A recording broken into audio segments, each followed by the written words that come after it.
All right. We are back for another open court discussion live in the Counselor's Corner. I'm your host, David Lorenzo Glover, aka the Controversial Counselor. Joining me is my co host, the Big Bad Wolf, Herb Lewis. Ow! Oh shit, that's a mean that one is that's deep. As always, panel members will be a Showtime decision. Recap from last week's broadcast.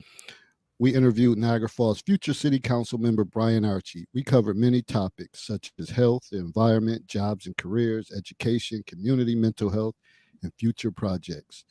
Good luck, Brian, moving forward, and I'm certain you will come out on top. So I think tomorrow is what early election there. No, So tomorrow's primary day. Early elections has already okay, been. Early elections started okay, last week. okay. That shows you. I That's get okay. confused with all that. That is But okay. go out there and vote. Go out there and vote. Uh, if you know Brian, go out there and pull that lever for him or whatever the case is. All right. So certain you will come out on top and we'll be watching your progress. Speaking of mental health, on Monday, hold on, folks. Tonight, we will be discussing what people need to know about men's mental health.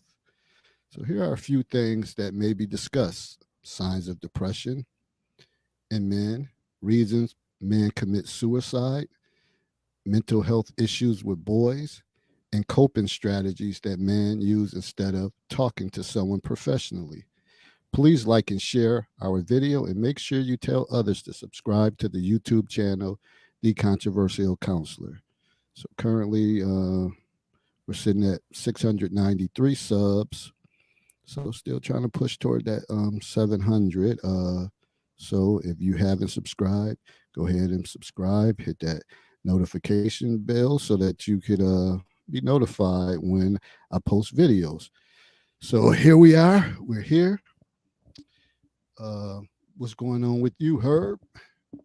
Man, I've been shoot, man. I just been putting my feet up, relaxing, man. I'm trying to take it easy, man. It's been let's just say I wish I could push the reset button on my 51st year of living. That's all I can say.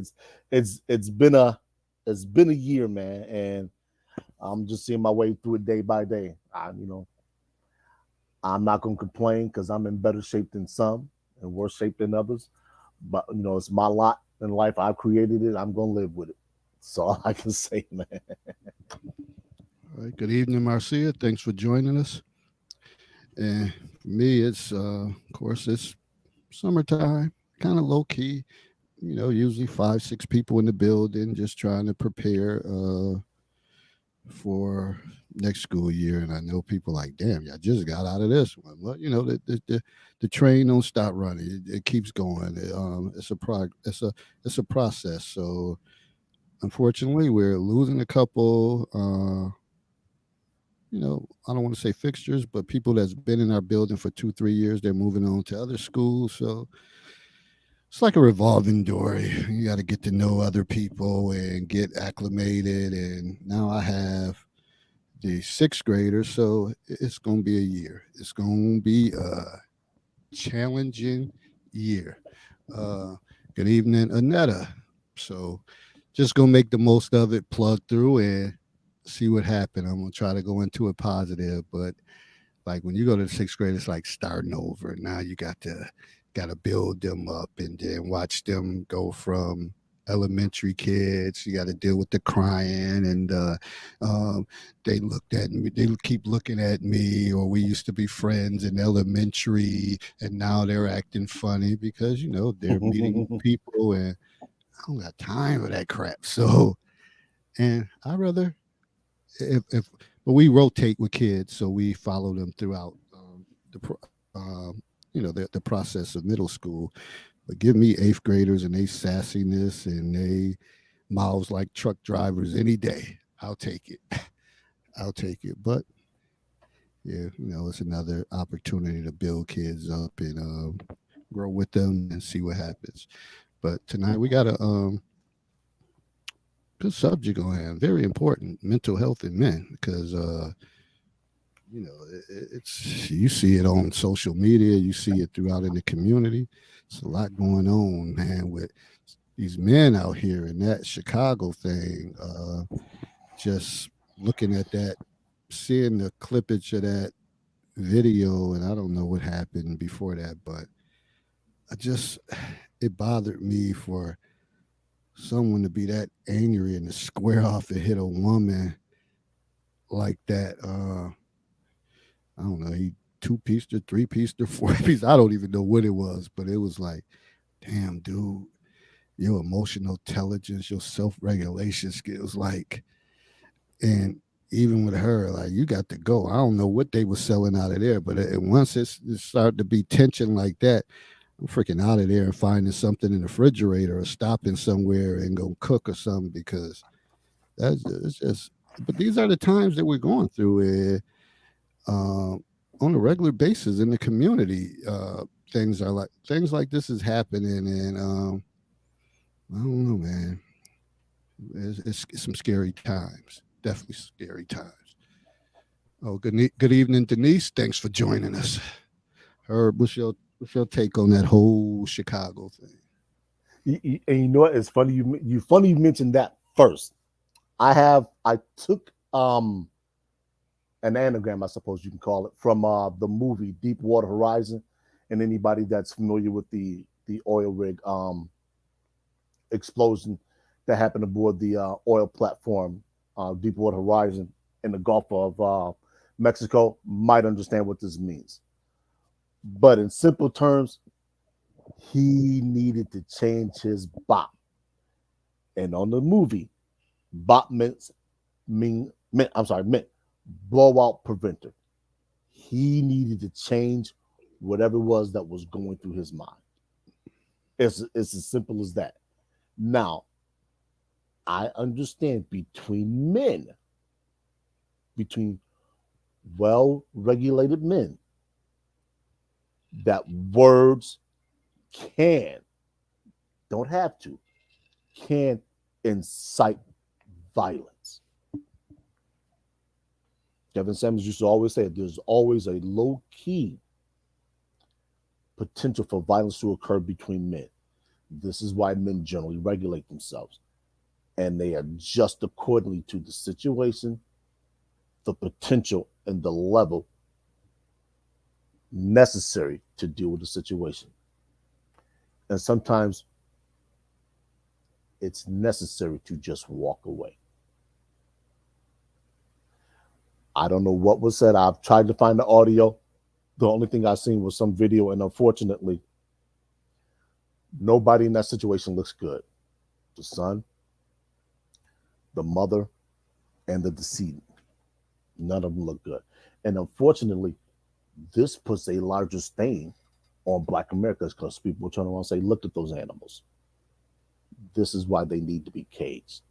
This is why they're treated like they're treated. And then they will talk about what the police do, white supremacy, et cetera, and so forth.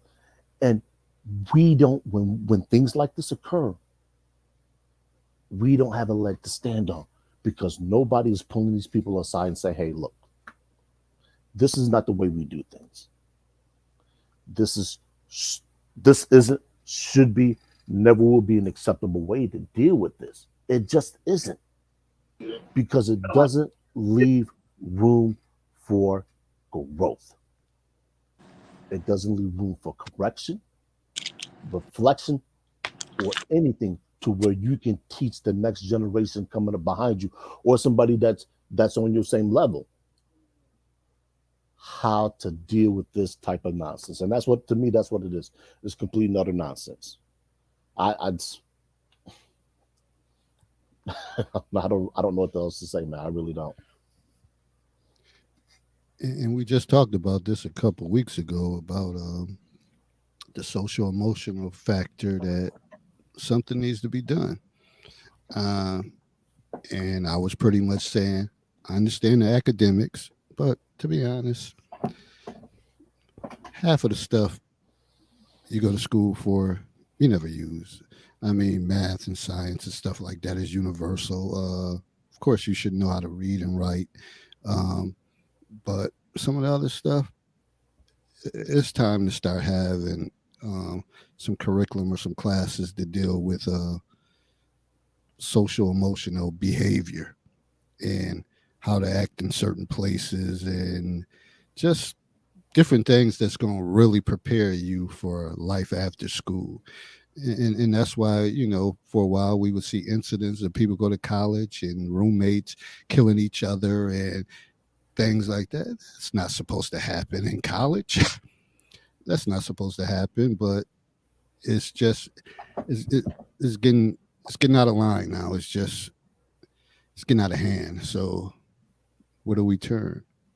Now there's going to be some people say, "Oh, we need to have prayer back in school." Really?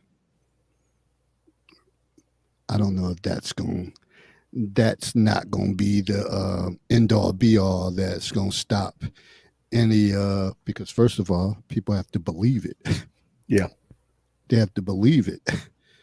And if they don't believe it, it's just nothing. And this is a different crop of kids. Like they different.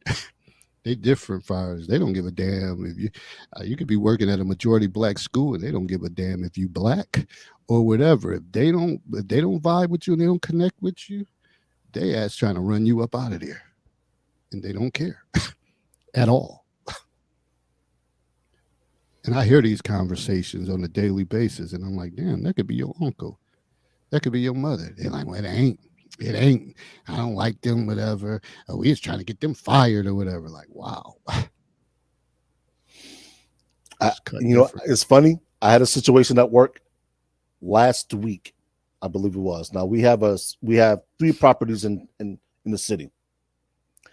There's a physical altercation at one of the other properties, and the individual called up and asked me if we have any rooms available because they were going to send somebody to our property.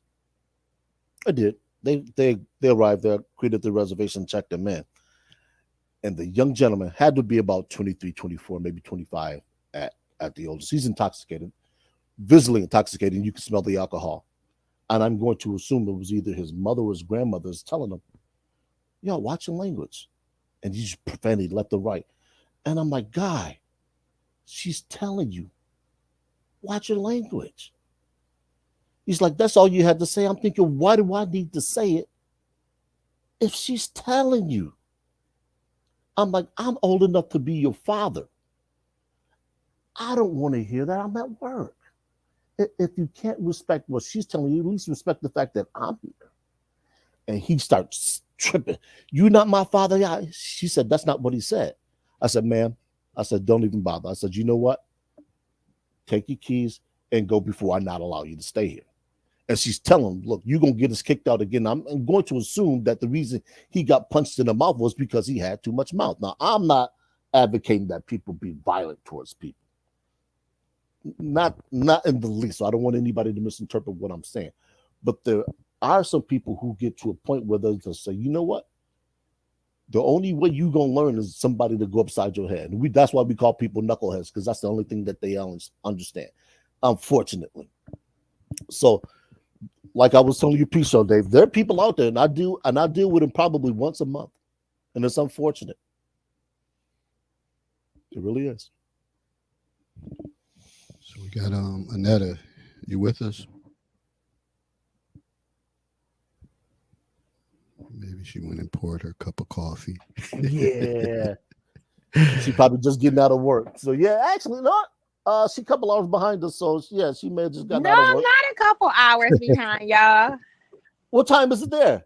It's 8:14, and yes, Okay, I'm sorry.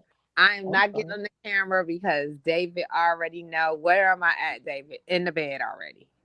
But you don't have to apologize to us. You here. He already know. He know my MO. I tell him all the time. I come home from work, take a shower, take my makeup off, and I lay in the bed. You good?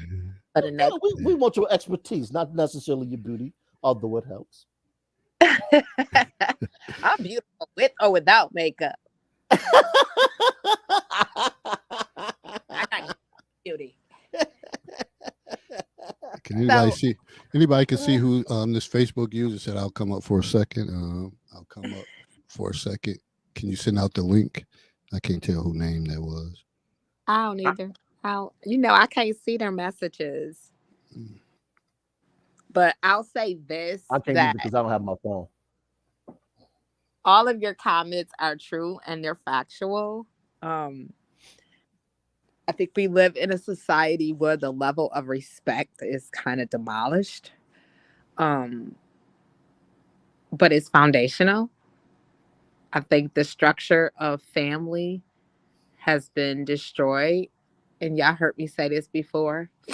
Women, we need to take responsibility for it because most women want to treat their sons like it's their man, or they want to treat them like they the head of the household. And your son is not the head of the household. He your son. And the other thing is that we have emasculated our men, and then we stand around and say, I want a real man. Like I heard somebody say yesterday, I laughed at her and she thought I was insulting her by laughing. She was like, this guy said, well, what kind of man you want? She was like, I want a man. I looked at her like, Oh God. They're out here. They are out here. You're breaking up. I'm laughing. Can you guys hear me now? Yeah, we can. Yeah. Yeah, we can. Oh, he said, I'm laughing because you laughing. I said, well, why are you laughing? Because I'm laughing. He was like, because I know we're thinking the same thing. And we both said it at the same time. What is a man? And she was like, a real man. I said, so the one man don't make him a real man? I'm just saying, like, a man is not a real man. I said, so what is a fake man? And so she was like, a man that can't be a man. I said, you know what? You sound confused. I'm not even trying to be funny with you. I said, and I'm a female. I'm a woman. I'm not trying to be funny. You sound like you're confused. Like, what have you in your life seen? What men have you grew up around that you can differentiate the difference from a man and a man? I just need to know this. She could not explain it to me. So I said, we have to stop saying things that we cannot define. Mm-hmm. You saying I want a manly man. Girl, what is a manly man? And I think that's what we mess up so much. We adopt words and we adopt things. And I really, like, I believe in the Bible. Whatso a man thinketh, so is he. I think that sometimes, and that can also be physical and the mental mindset too. If you think of something, if you thinking in a mindset of defeat, then you're already defeated. Yeah. You know what I'm saying? And so I feel like sometimes as human beings, we defeat ourselves with just our mediocre belief in something. You know, so for me, for mental health for men, I think that we need to allow our men to be men, and we need to let our men know it's okay not to be okay. You know, oftentimes we say, no, he not being a real man because he's sharing his emotions. If you don't let that man let that out, then you wondering why that man in Chicago punched that lady in her face 3 times.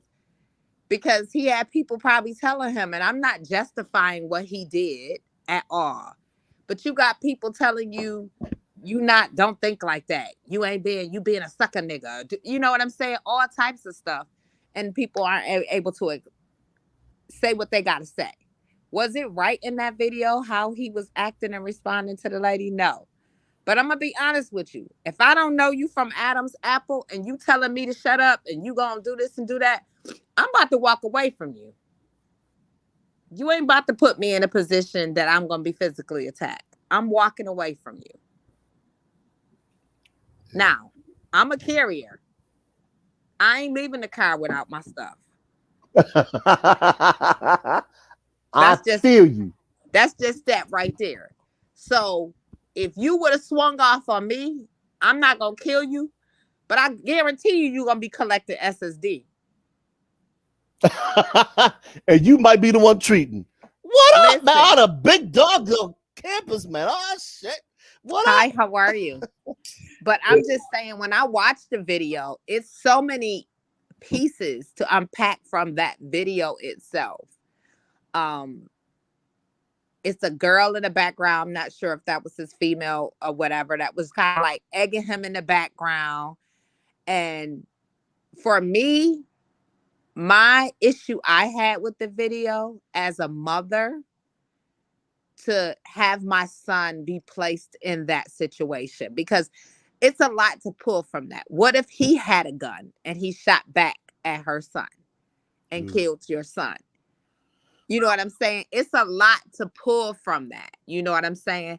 And for me, I would have not said to my son, bring my gun in. I would have said, oh, hold on. I got some, hold on.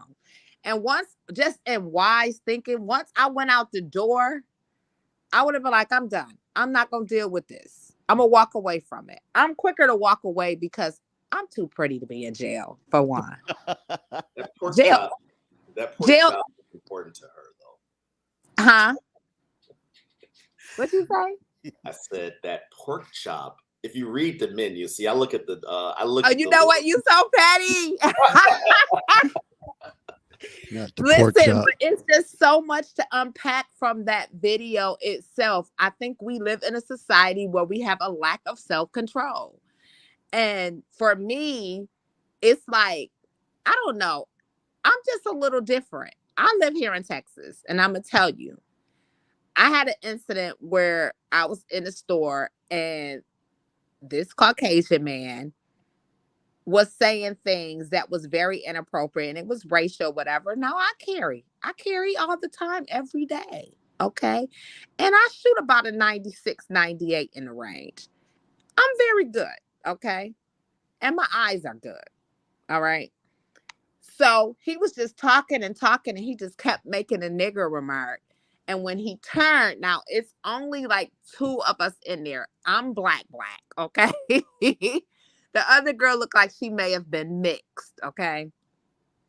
And he said, I love to look at nigger women, but I would never date one. I'm standing there like, so you waited to say this when I came in here? Like, you know. So immediately in my head, I'm thinking, you know what? I start processing it all. I'm not going to put myself in an uncompromising position. He's red. He looks like he's drunk. You could smell the beer. I'm not going to put myself in a compromising position. So do I really need to be in Home Goods picking something up right now, or can I wait, or can I order it online? This is my process of thoughts right now. Yep. Because I'm like, yo, you in Texas by yourself. You don't have any family here. You need to leave. Okay. So the first thing I thought was, okay, I'm going to leave. So I pushed the cart over to the corner and I slowly start exiting so it does not bring any attention that he see me leaving and he can get even more irate. So as I'm walking out the door, I can hear him say, where the nigger woman I just saw with the big butt? Where that nigger woman? Now I'm all the way out the door. By this time, I'm like inches away from my car. I get in my car. He don't came out the store. Where that nigger woman? I'm in my car, about to pull off or whatever. So I tell my girlfriend about it. She was like, why you leave? Da, da, da, da, da. And I broke it down to her why I left. Yeah. Because I have children, grandchildren, and I have no family here. If something would have happened to me, I would have been in the morgue until my kids called around. Yeah. Yep. I would have been gone because of somebody else's ignorance. Sometimes we have to think before we respond or react to something and have some type of self-control. Do I think I could have handled it and defended myself? Of course. I'm from the hood. I'm pretty sure I could have. But why would I put myself in a situation that would cause myself to be in harm's way and possibly do time? Yeah. No. For words? For what reason? Wow, that's a lot. You mute us, Dice. Yeah, okay. I don't blame the computer. I commend what you said. Good evening. I'll talk more about the mental health, but since you touched on this, I took some notes on what you said, and I'm not being patronizing. Please don't think. I was on a panel earlier today, and I was gonna get you to play a portion of it, but no need. I can just describe. And there was a sister who came up. And she was like, well, once it's on, it's on. And I'm telling her or asking her, what about de-escalation?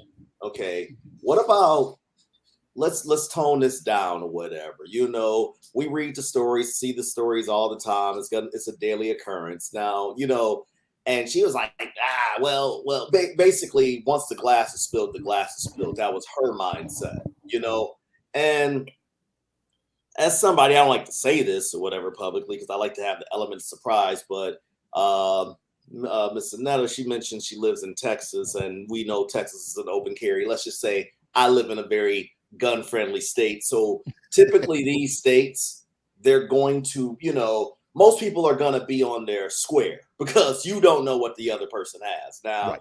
I can, you know, and had the dude come out, he deserved the lead too. Let me be clear on the Chicago thing. I don't have a problem with the boy shooting the mother. Shooting the assailant who punched his mother.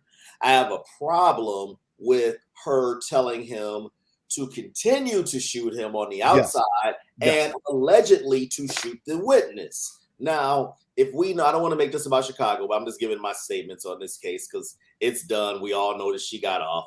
Chicago has, I think, a 25% closure rate, okay, of their cases. So you got dudes with bodies on the street or whatever walking amongst you Right. there, you know. So I knew that. I said, "Oh, it's a woman," and they got a black woman prosecutor, Kim Worthy or Kim Fox, I think her name is, and she's a Soros-backed prosecutor. And this story is getting attention. I said, she's walking off. She's gonna get off. I immediately said that, you know, and word was coming out that the dude who punched her was recently out of jail. I don't know if that's true or not, but I'm like, oh yeah, they're not going to convict her. He was recently out of jail, and he already had domestic violence charges already on. Yeah, he does. Yeah. Okay, thank you for confirming. So yeah, they were definitely not going to do that. That was a PR nightmare. But I said it was something you had mentioned. See, you could have been triggered on the N-word woman part, but you weren't. You're smart enough because sometimes it's okay to live another day, you know.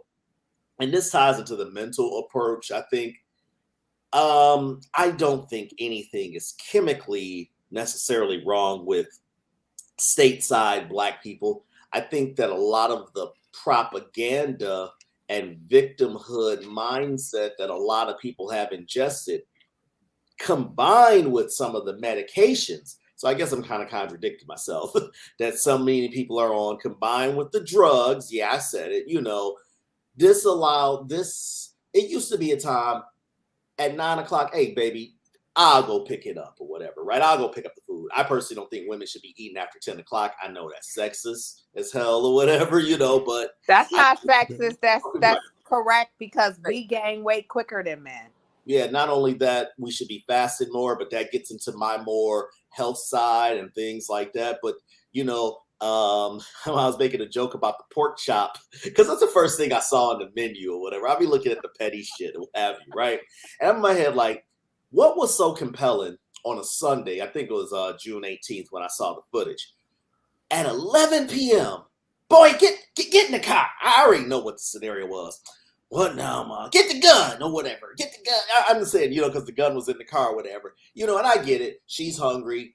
She wants to have some safety there. There's no man around. I get it. A lot of situations can be avoided. Like case in point, in my hometown, Michigan, I don't get gas at night there. And I'm strapped to the...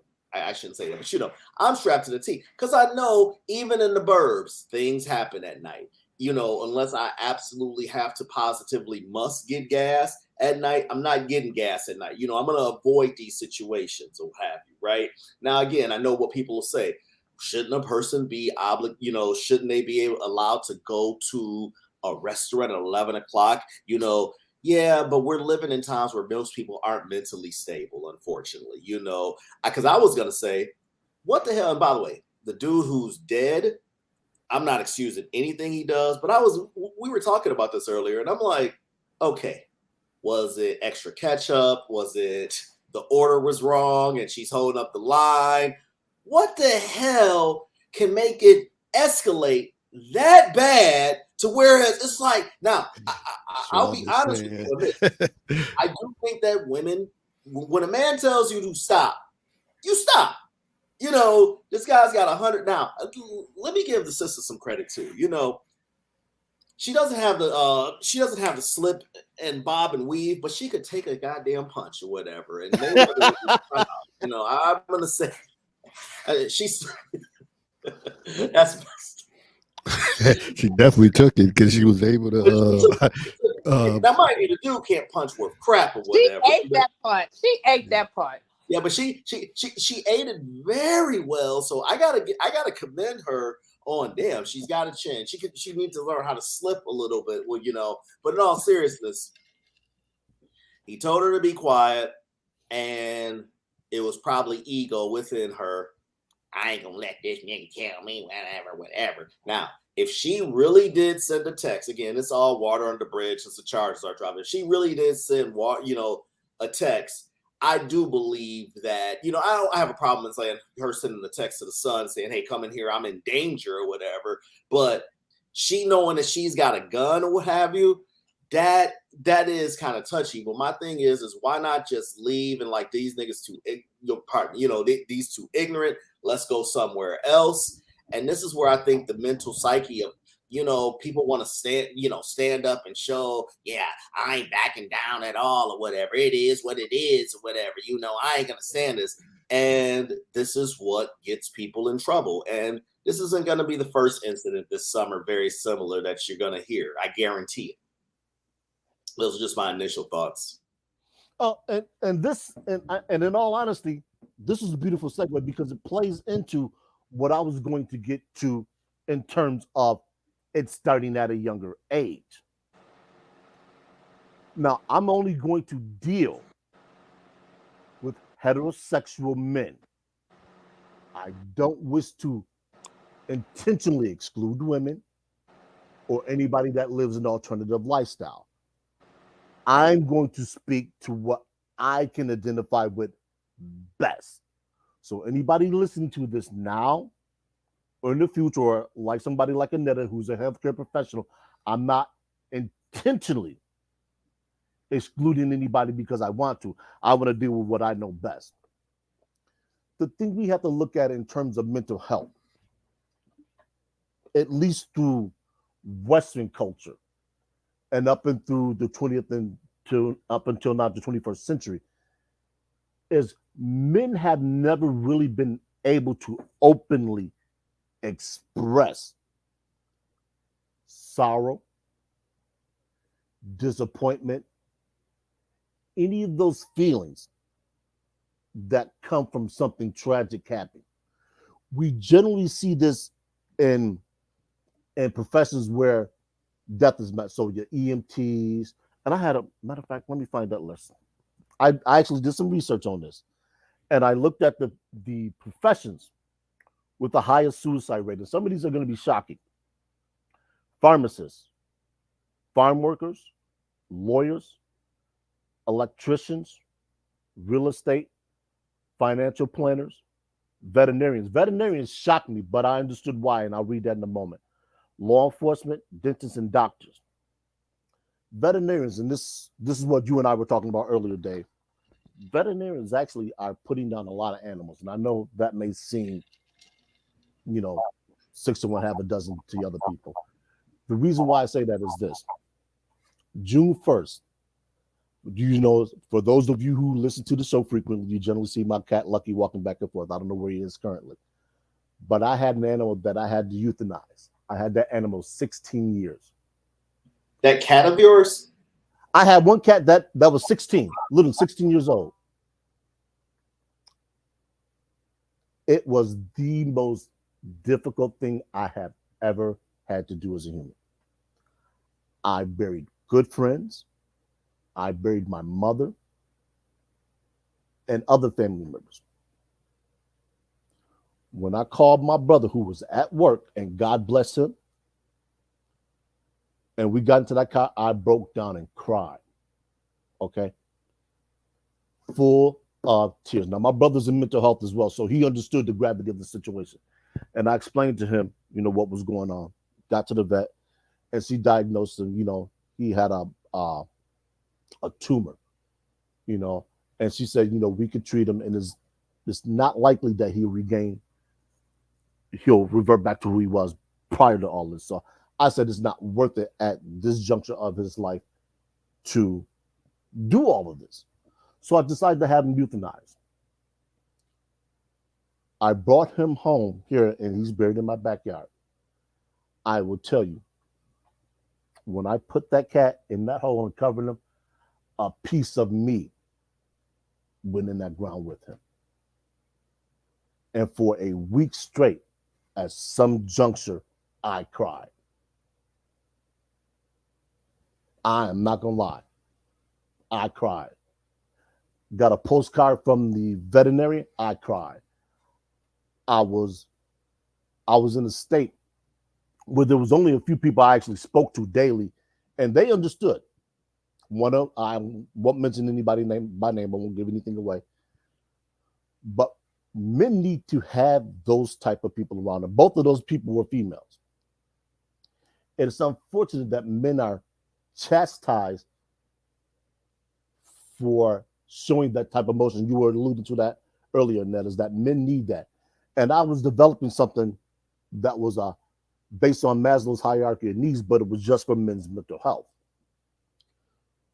And this varies with age. And this is why I was getting back into what younger men have to deal with early, especially if you have a mother who's not put together, who does things haphazardly, and she responds emotionally. So she'll put you in a situation like the young boy was in.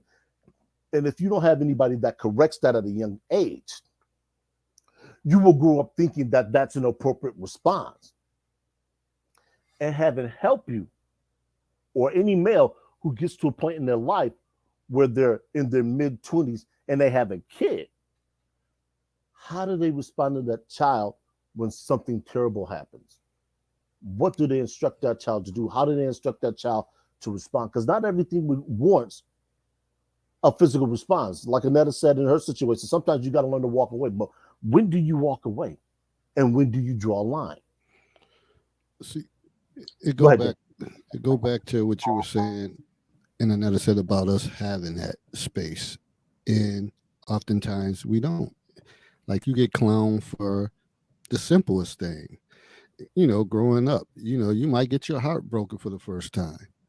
You can't tell your boys that, man, she broke my heart or whatever. You go get clowned. So you have to keep that built, that pent up inside. You might decide, or you ain't coming outside for a while and try to avoid folks, whatever, but you barely seldom have, out of your friends, you might have one that kind of understands and they kind of empathetic towards stuff, but most of them, they like to talk crap.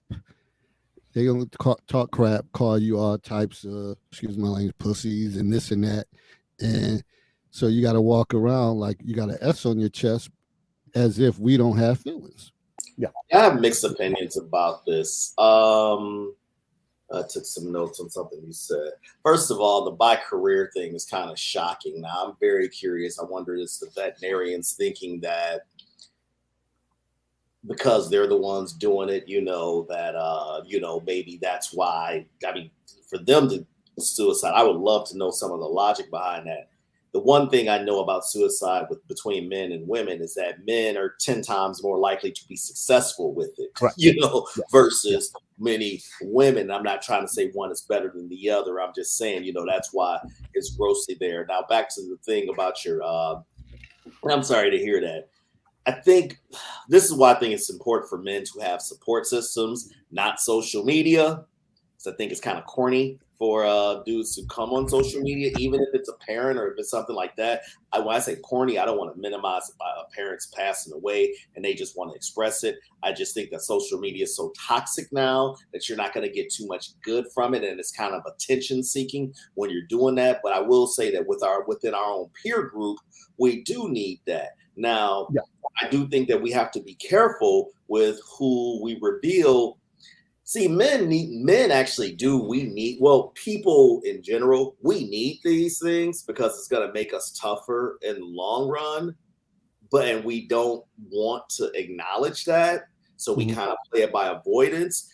and then we'll say, man, how come they're not understanding me? And this guy, who's maybe struggling with his rent, he doesn't give a damn about your cat or whatever, Yeah. He's looking at it from that perspective, and you both are right, because what may affect you, you get what I'm saying, or what have you, right? But one thing, I don't think that we are trained, and this, keep in mind, guys, this is under 100 years, okay, maybe less than 130 years old when you get it. Right. I'm not saying Freud is the father of psychology and all this. There's been plenty of psychiatrists from the continent and things like that. I'm not just saying, but I'm saying modern psychology is still fairly new, and we're still learning coping mechanisms, things like that. We love to call out athletes who choke. We see all this great skill that they have, but mentally they're very babies, so, at the free throw line in the clutch situation, who knows, if they're battle tested to be able to block out all that noise. You know what I'm saying? And again, I'll just stick with the coping mechanisms. I'll end on this. There's a book. It's not a book. Here, I'll just give it is a book, but it didn't start out as a book. There was a book called, God damn it, I forget. The Stress of Tennis. Oh my God. The mental game of tennis. And the book was so successful, he turned it into the mental game of careers and the mental game of stress. I have stress and tennis. Now, if you've ever played tennis competitively, tennis is a very stressful sport individually, because it's similar to playing the baseball, but more frequently. Okay. Now, what's my point? What this guy was able to do is he was able to take people who never played tennis ever in their life, mothers and moo-moos, and show them how to play tennis. And what he learned is that they were judging and assessing things too much versus just actually playing and staying in the game. Right now, tying this to stress, he learned how to tackle stress. And he was like, you got to have a game plan for it. And this is, I'm building up to this. And one of the things is like, okay, he was saying, write down a list of some of the most stressful things that you have going on or that you feel right now. Now, whoa, wait a minute. That's pretty personal already. You're not going to just say that. Let's say you're dealing with an ailing parent or whatever, or older parent, or it's something you're striving for, but you're really scared about it. So then he says, okay, imagine that failure. Imagine that imagine that person dies. And it's like, whoa, you're reading this and then you got to put the book down, because it's like, shit, those emotions are hitting. But what he's trying to do, and I'm not saying this is the absolute best way to deal with it. I am saying that, it's a coping strategy that we need to learn more of. Now, let's go back to using the restaurant as an issue. Again, I like to make jokes to sometimes lighten up things, but again, you see these, you constantly see in these interactions, it's over the most trivial of things. They didn't give me enough ketchup. Okay, I'll admit they hardly give you any napkins or whatever. That is kind of a fighting offense or whatever but real talk. It's very trivial. And it's like these people are walking time bombs. And let's go back, and they never learned. And then that dude, with what Annetta said, that dude is already an institutionalized mindset. Hitting women is nothing to him. What I mean? Look, it made him meet his fate. And I found that was an old looking 32. God damn. But he was only 32 years old, but yeah, I agree that men generally don't have something, but I also believe that as men, we have to work towards these strategies so that we do have coping mechanisms. Because like me, I don't want to live in fear. I do have fears and things like that, but I don't want to live in life in fear and things like this. I want to conquer those fears. And I think that's what we need to talk more about. The thing that where the so-called thug, I'll just end on this note, is I won't say that they don't have fears. I'll say that a lot of them don't live for tomorrow. And because they don't live for tomorrow, it makes their actions much reckless. They're not thinking long term. But again, look at this. This dude is expired at 32 years old. Okay, is that a life you want to live? So versus, hey, yeah, I'm a punk for walking out of that situation, but I'm the one that's still living. Now, again, there's times that a man has to step up or whatever, but I don't want to be behind a jail. So listen, I've not prison or whatever, but I've been to jail for fights and things like that. And I'm like, was it worth it? Those 48 hours are some of the longest 48 hours ever, and I like to look at things long term. And I don't think that black men are equipped. Let me rephrase that. I don't think that black men are being trained how to deal with these inevitable obstacles. You're gonna face that obstacle. You're gonna hear the N word. You're gonna hear you're a punk ass and all this or whatever. You ain't shit. You got a small dick. All this. You're gonna hear all this shit. So where would they get training from? Good point. That's why I say where your peer group or whatever is important. And I know you're going to say next is, what if they don't have a peer group? I would go say, I would go tit for tat. Okay, no. I'm just saying, I'll just finish in this. I mean, you remember that, yeah, we're all old enough to remember this. You remember what was David Carradine's, another person who died crazy, the David Carradine show, Kung Fu. And he's just going through towns. Sometimes as a man, you got to hey, the answer isn't always in front of you. Right. That's part of the exploration as a man. Go ahead. I was going to say to what David was saying, and that's a legitimate question where we learn that from. I think there's a gap. There's a learning gap between the civil rights generation and Generation X, where we didn't learn their lessons of tolerance. Now, before anybody says anything, I understand they had to endure that intolerance in part because of the laws and the way they were written. But there was something internal that said if we want to achieve a larger goal, we have to sacrifice this here.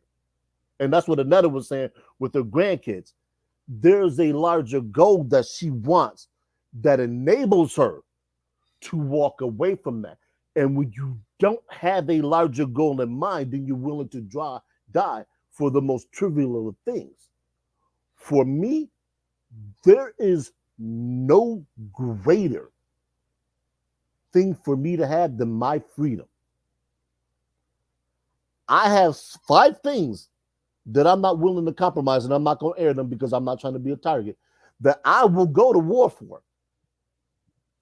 However, I get to choose when I act upon those things. And a lot of brothers don't have that wherewithal in them. Now, whether they can get it from the peer group, mother or somebody else, father, whatever the case is, I don't know.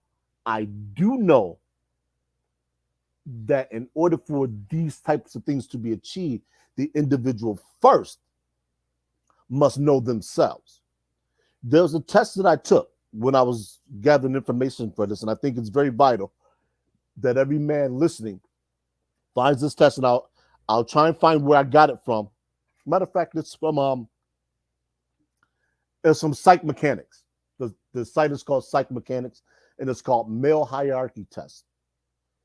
Take that test, and it will give you a glimpse into who you are as a person. I took it, and I got a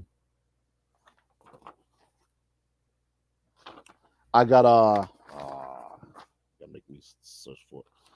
I got a I think it was it wasn't alpha male, it was the other one. But anyway, it let me know that who I think I am as a man is pretty much what I am. I haven't had a fight since high school. We're talking over 30 years. What's the test name again? Site hierarchy? Male hierarchy test. It's from a site called Psych Mechanics. Okay. And I haven't had a fight since high school. That's over 30 some odd years. I'm not going to fight for something that I deem trivial. So if you're not threatening my well-being, regardless of what you say, I'm walking away. Matter of fact, if I'm feeling that good today, I might run away. Because what you bring to me, it's not worth my security. It's not worth my well-being. It's not worth me being able to go home and lay down at the end of the night. Okay, not to play devil's advocate, but I don't want to be an echo chamber. okay, you've kind of lived a life of sorts or whatever. What about the youngin coming up or whatever? What is what they'll say, who's dealing with the pressures of social media. I mean, this stuff is trivial as hell to me or whatever, But it isn't though. It's Right. very valid. whose life revolves around validation and the latest of things, how, and let me say this. I am not, this is kind of on the heels of Umar, who I do not think is a real mental professional. I think he is a social media professional, and he is designed to stir up the conversation and to further confuse things. Some of the things he says I agree with, but broken clock syndrome, right? Yeah. I do not agree that men should be.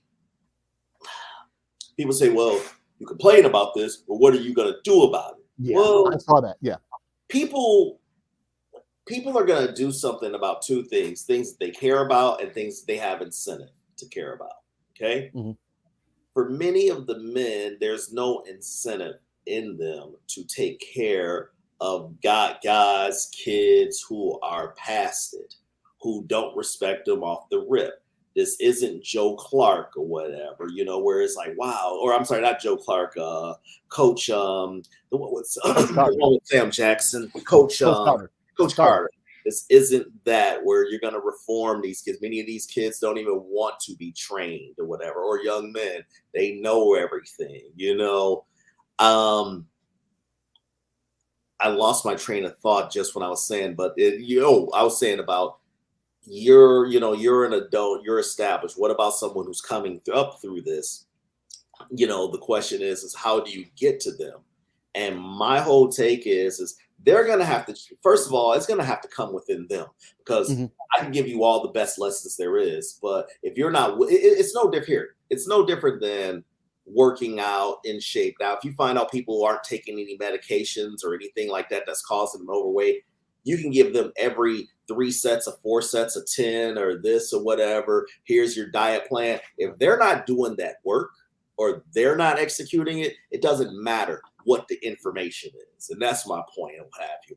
I would like to think that we're at a point right now where people see, hey, if we keep going on this path, which people are, I'm enjoying watching the fire, I'll be honest with you, but you would think that if people would see, if we're on this path of destruction, maybe we need to change course. Maybe we need to make better decisions. Maybe these extra no mustard or whatever isn't worth the fight or whatever. Or, it with this crazy ass motherfucker, So that's what I'm just saying. I would hope to see, sometimes you can be shocked into, it's kind of like, I'll end on this. It's kind of like a drug addict.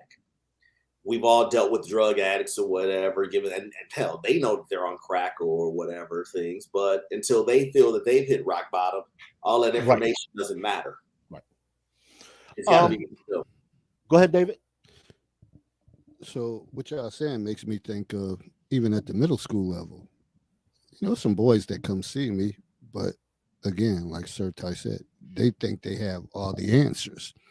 So usually it's an office full of girls that come in there, and they may be looking for that uncle, father figure, or whatever the case is. So, and I told one of my boys that teach, and then I said, I'm at the stage of the game. I said, I don't go chasing for kids. I said, the kids that want to be helped, they know where to find me, and they come get me, and they come looking for me. I'm not walking around and looking at a kid in his face like, you look sad today. What's going on? I mean, that's what I think you guys do. No, hell no. There's a lot to. No. I'll follow up what David is saying with Hell no. why. Yeah. So, I'm in there during transition time, posted up in the hallway, and even some of them, they like, oh, are we about to post up with you, Mr. Glove? We about to post up, so they know where to find me. And a lot of times, those are the girls, so they're gonna find me regardless. They don't care if my door shut or whatever the case is. They're gonna bust it down and come in there. The boys, you may say, talk to them like, if you need anything, come see me. And I was a part of this boy group, and it was so it to me, it didn't have full effect because we needed time built in their schedule to deal with them on a daily basis, on a regular basis. Like, take one of them other classes out, make this a special, and they come see us either every other day, and we have an hour long discussion. But if we're just going on field trips and seeing them in the morning time, let them run around, play basketball, that's not Yeah, that's not effective. it seems to me a boot camp situation, which is actually something I would volunteer myself to do, a boot camp type situation. But, I mean, I'm not going to run it or whatever. I would just teach some of the drills or whatever. I don't mean just the physical part. Let me throw this at you. Maybe this will work, maybe it won't. One part lighten it up, one part serious. Everybody's seen that. Is it Chris I'm Hansen? sorry, say that one more time. Well, is it Chris Hansen or he's got a mute? Is it Chris Hansen? Everybody knows Fleece Johnson, right? Fleece Johnson, the booty warrior, right? Booty warrior. Yes. Yeah. Hold on. Well, he said yes. You've never seen that clip of this? Okay, there. Okay, he put it on mute now. You've never seen that prison clip of they were inside of a prison and they showed this one institutionalized dude who was talking about we'll use these words, violating men. You've never seen, and then it was so popular that they created cartoon clips and the Boondocks came out with mocking this dude. His name was Fleece Johnson. You've never seen this. I might have seen it, but Okay. I doubt it. So, Usually people have to share that stuff. Anetta, you've never seen this? You haven't said it much or what? I've never seen that. Oh my God, y'all not. But I'm not a television watcher. Yeah, it doesn't matter. This stuff is more than 10 plus years old. This is like, anyways. So he has this famous clip where he was like, some days, and this is how I kind of talked. Some days, I thought about booty more than food and water. And okay, so I mean, and the dude was I'm positive y'all have at least seen this. Y'all seen this clip. Anyways, he has been released, and I came across an interview. Herb. I guess he's Herb. Have you ever heard of Fleece? You've heard of Fleece Johnson, the booty warrior from and Boondocks? Oh, come on, God. I want to post the clip. Anyway, so oh my God. This is like most people, trust me, I guarantee if you see it, you would know it. But anyways, he's been recently released. And I've been curious as to what happened to this guy for whatever reason, and I literally stumbled like within the last 5 days. He did this interview, and obviously he looks older now. He came in there when he was 14 or 15, I think he said. He turned a 12-year sentence into a 40-year sentence. Yeah, this is how institutional. This is how institutionalized this guy is, right? And guess what? He's married now, but. All during this clip, I'm watching this, and he was like, yeah. You don't got to take it in jail or whatever. Many people give it. And he was talking about this one racket he had. He was like, yeah, I blanked the blip out of him too. I did him good. And I'm watching this, and I'm like, this dude is saying this proudly. I said, kids need to, and here's the reason I'm bringing this up. But if y'all really knew who Fleece was, it would really capture it. I'm like, kids need to see guys like this, who have no shame in their game about what they're about when you get inside and make these bad choices. They really need to see this, because if that don't scare the shit out of them, I don't know what does, or what will, So that's why I was just bringing that up, or what have you. You know what? Let me get back to what you were talking about earlier, Dave. The one thing that these kids don't have, the boys, that the girls do have, and they understand that, is intrinsic value. Now, young girls, because they realize they can give birth, they value themselves for that. So they're not going to be as reckless as some young boys might be. Young boys aren't taught to value the fact that they can help create life, that they should be able to help direct life, and they should be able to help do everything to foster that life.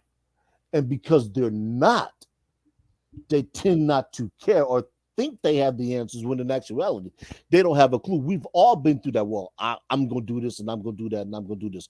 It reminds me of when I was doing my mentoring program and we had a meeting.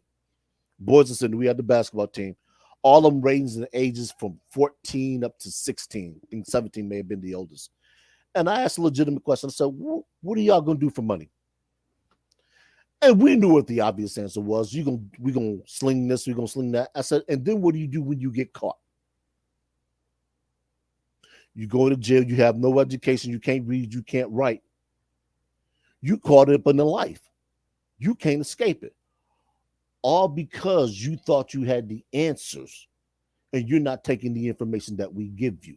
We know you don't like school. We know you may not like some of the teachers. But you only have to deal with this for about 12 years of your life. You go ahead and get that diploma. That diploma is your credit card to an excellent future. And one of the things we will teach with the mentoring program, or the things that I want to implement, is we want you to be able to do one of four things. We want you to be able to get directly into the workforce. We want you to be able to go to the military. Want you to be able to go to college, or we want you to be ready to pursue a career in any of the blue collar jobs. So if you want to pick up a trade, we want you to be able to go in and sit with an apprentice or a master, or be an apprentice, and learn that trade, that skill. That's a marketable skill. Trade, you take that with you anywhere in the world and you're going to be employable. Yeah, but that's the problem there is,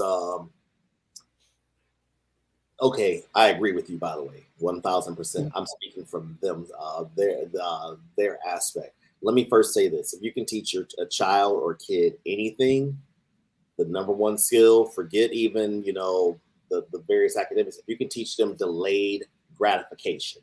Yes. Okay, you can teach a kid delayed gratification, they're going to be successful. Now, that is a very hard thing to learn. I mean, we've seen, or if you're not familiar, we've seen the experiments with children where they put candy in front of them. And then if they don't eat the candy, they've tracked the kids where they get candy later or whatever. The kids who didn't eat the candy that was right in front of them, but waited, and got more candy, they were 10 times more successful in life. Now, is that innate? Is that developed? We're not sure. I will tell you this, that we've created an environment. I partly blame technology for this. We've created an environment, the Insta environment, Instagram, Insta fame, Insta this, to whereas work is not as valued as it once was. People want their things now. They don't want to wait for it. This is why the body surgeries, and you got men even doing this shit now, Yeah. Right. So that's what I'm getting at is that, with the child, all that stuff sounds good, but being a plumber, even though I know a guy who's a plumber and he makes over 200,000 with his company, and he doesn't do any of the work.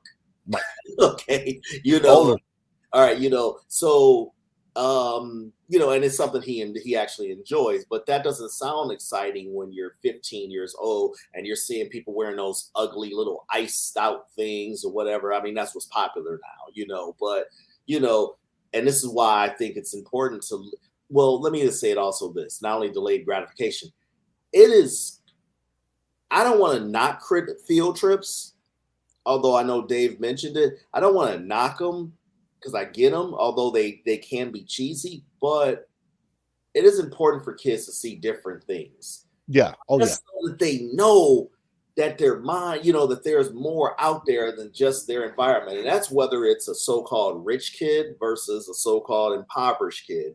They need to see a variety of things, outside of the television that can spark their interest. Yeah. And that depends on the actual field trip. So some of these things, they put the grants, they put this money into it, but it's usually kind of like a rush thing. Like nothing is really planned or thought out, or like how can we really get these kids to change. But the bottom line is, and I've said this before, if you're not touching the community where these kids play at, live at, and most of their social interaction, well, they get a lot of social interaction in school, which they shouldn't. That's where they bring a lot of their values into the school. And no one's ever touching that. So they wonder, like, every year. So I'm listening to stuff year after year after year, and I'm like y'all freaking idiots don't get it. Like, it's not, this is not working. You're gonna have to somehow touch this community, touch the community or something to, and a lot of it is people thinking like, well, shit, I'm not going in that community. I'm not dealing with it, but you expect different results. And it's not happening. I think the problem there, though, I don't disagree with you, is that people don't want to go any place where they're not going to be respected. It's like, hey, I'm giving you this time. Y'all not going to do this because either you look like this or you sound like this. I'm just giving you, one perspective of why certain people, are not willing to do that, or they tried it. And it's like, man, like I said, again, the first thing, humans work off of incentive.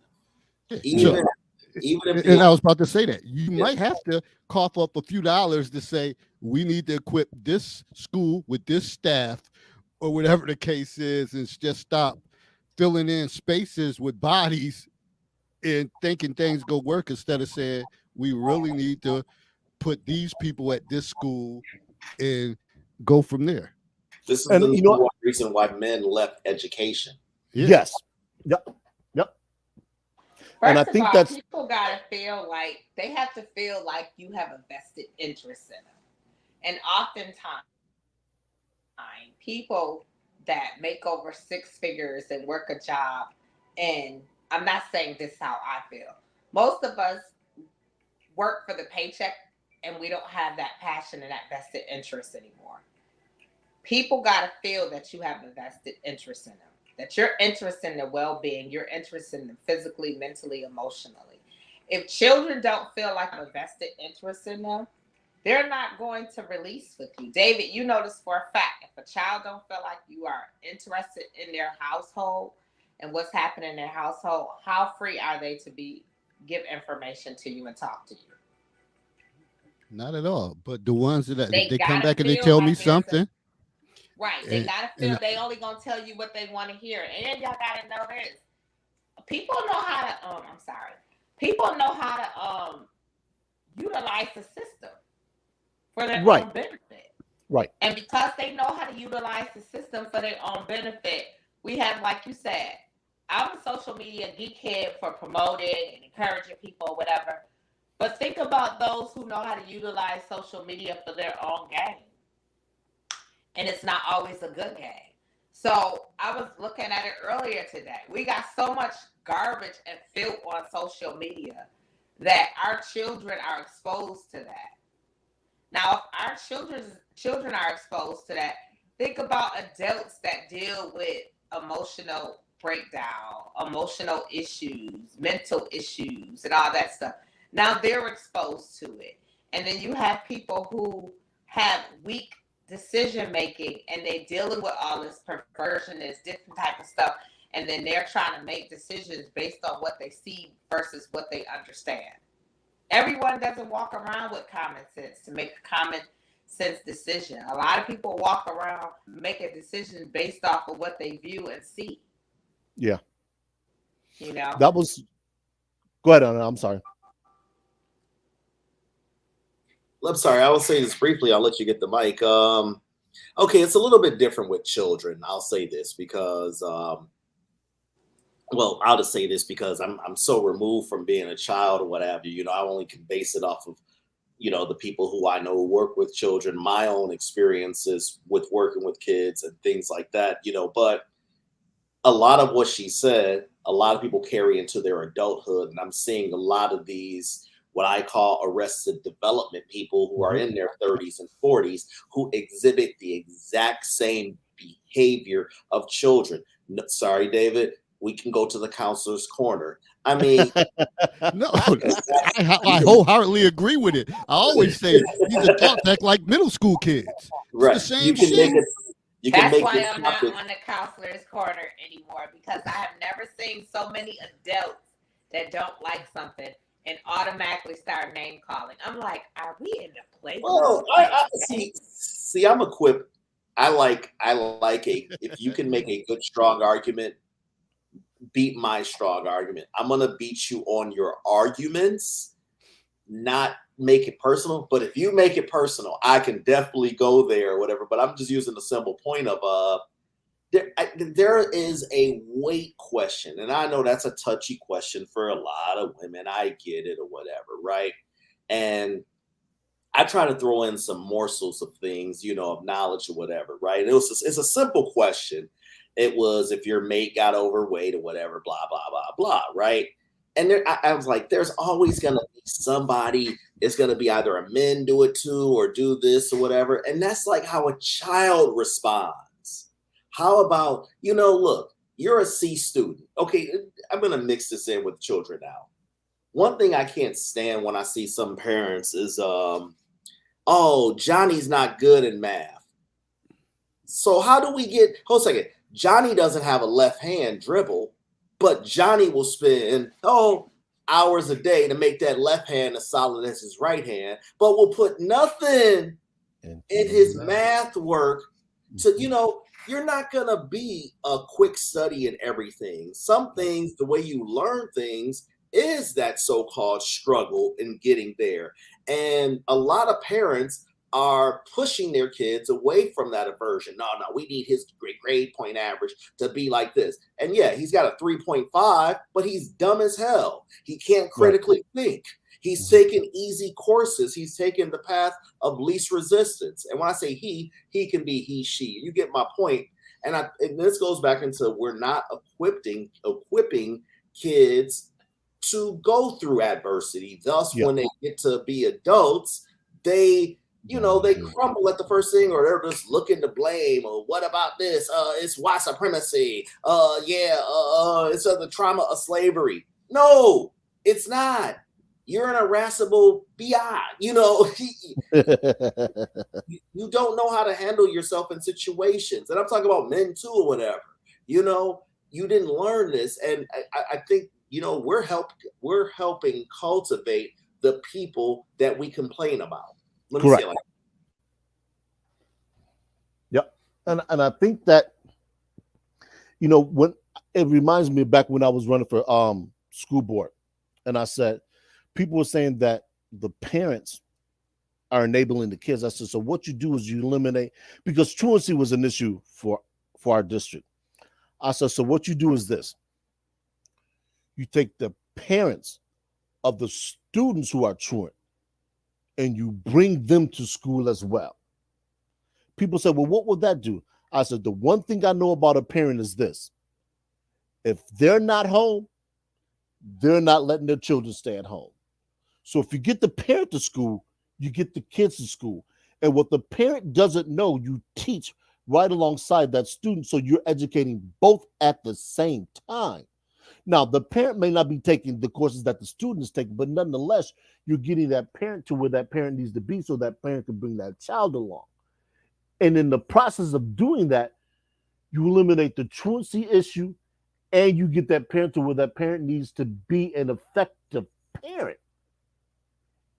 And you can start to address all the underlying issues that come about when something is a roadblock. The parent goes to say, well, I have a problem getting my child to do it. You bring the child in and say, hey, look, this is what we're trying to do. Why do you have a problem dealing with this? And you address that right there. Far too often we allow things, and I say we as adults, we allow things to linger and they go unaddressed. And when you do that, it's like a problem in your house. You let it go for so long until it becomes a catastrophic issue, and then you got to get rid of the house. Well, unfortunately, society is not allowing us to do that with people unless we incarcerate them. No, we don't want it. We have that in Black America. That's a problem now. But we shouldn't continue to want that. So the only way we can deal with that effectively is by dealing with the root cause. And that's what's going on in the homes, which is what David's alluding to. You have to adjust that at that level. You have to inconvenience parents. So yes, you have to make them realize, okay, your kid can't come back to school unless you come in here, and it's a required parent conference. So they'll stay home until you come here, and you have to do that. And here in Baltimore, sometimes, and I don't know how many, I don't know the percentage or whatever. Sometimes parents have to spend time in jail because their kids don't show up at school or whatever the case is, and sometimes in that cases, then you'll see the attendance changing. That kid is showing up because they say, listen, if you don't go to school, mommy or daddy's got to going to be in jail. Damn right. Whether it's for a week or whatever the case is. But stuff like that has to be put out there, and you have to stick with it, and it has to be stern, because other than that, these kids, it's so much going on that attendance sort of like falls off the radar when you're dealing with kids vaping, the gummies and all of that stuff at the middle school level. How about they selling whatever, like, yo, I'm gonna have the package outside the door. The high school kids come up there, and the middle school kid got like $500 on. They doing some things, whatever. And like I said a few weeks ago, high school issues have become middle school issues. Elementary issues have become middle school issues have become elementary issues. So it's getting intense out there, but some parents don't understand it. They think, oh, my kid laced up, we taking pictures and posting on social media. They come up at school, all is good. No, it's not. It's not insane, but it's also, it's kind of a reflection of what I call the so-called culture and what it values, in a sense. I'm sorry to hear that, but at the same time, I'm not surprised, well, as far as with the drug use and things like this. And when I say what's being pushed, you might hear me often reference agendas or propaganda. And I try, because I want people to recognize, okay, as Black people, I'll say this: this whole Black thing is a social experiment, if you will. And what I mean by that is, I'm not talking about your race, your ethnicity, your history. I'm talking about a lot of these social experiments are done. Black America is often the petri dish, if you will, of this, to whereas they're going to later put this out globally on things. And I have proof of this. I've posted it before of things that they're going to promote within the community, see how it reacts, and then, okay, we can later push this down to population. Now, this goes into Daphne McNabb's comment about, basically, she's speaking of how the curriculum has been dumbed down deliberately oftentimes, and she is absolutely correct in saying this or whatever. I'm going to disagree with the whole 450 years. I get what you're saying there. There's plenty of examples, starting with Reconstruction, of Black people saying, damn this, we're going to do this our own way, and overcome this, like case in point, the whole Tulsa, Greenwood, Wall Street. We know it was bombed, right? Everybody knows that, right? 1921, they dropped the bomb in Greenwood, Tulsa, right? What 99% of most people don't know is that community was rebuilt by Black people, and they fortified their defenses or what have you, and it thrived for 30 to 40 more years. That's not often told. You know what disintegrated it? It was integration. And there's videos of that community being a self-sustaining community. But I'm kind of off track. I want to get into this dumbing down things and kids' interests. Nobody can say anymore that hip hop doesn't influence things or, oh, it's just lyrics. Okay. Nobody can say that anymore. I don't want to hear that argument. We all owe C. Dolores Tucker an apology from the 90s. All right. Combined with the hip hop and the media that's being pushed, combined with social media, we have schools that have dumbed down the criteria so much because the schools need money for graduation rates, to come in because we need the constant churn of people, but we're producing some of the most uneducated people in society. How many people have been to a gas station or whatever? You give something comes to $5.50 or whatever, you give a 10 and you realize you got 50 cents and you give 50 cents and then they give you back for you. You're going to mess up my change. And you really want a case 5 back. And they're like, what's a case 5 or whatever? In other words, they can't count. Or one kid's looking up, what's 8 times 7? Let me look at my phone real quick. 8 times. I'm like, wait a minute. You don't know what 8 times 7 is? I had to learn this crap when I was 8 years old and know the timetables by the time, up to 12. This is what parents did because parents recognize the only way that he's going to be able or she's going to be able to compete is by knowing these basics. I'm going to teach the basics. The teachers are going to build I'm going to teach the foundation. The teachers are going to build upon that foundation and we're going to grow from there. Now it's either, you work in the Baltimore district and I believe the number is 23 schools, pardon me, not kids. 23 schools, kids cannot read or do math at grade level. Okay. That would be Baltimore City. Okay, that's Baltimore City. Okay, got you. Okay. So I don't give a damn about your stupid graduation pictures, your funky prom pictures. If these kids can't do the basics at their grade level, they cannot compete. Right. The end. Don't blame no white supremacy because I got a chart that shows how much each group spends on homework nightly. I'm going to pull it up, whatever. You can feel free to link it or whatever. But basically, it's here. Out of all the groups, Hispanics, Asians, whites, blacks, who do you think spends the less on study time? Blacks. No, Hispanics. But blacks are not. Oh, I got that wrong. Yeah. It was I kind of threw a curve at you. But the point is, okay, now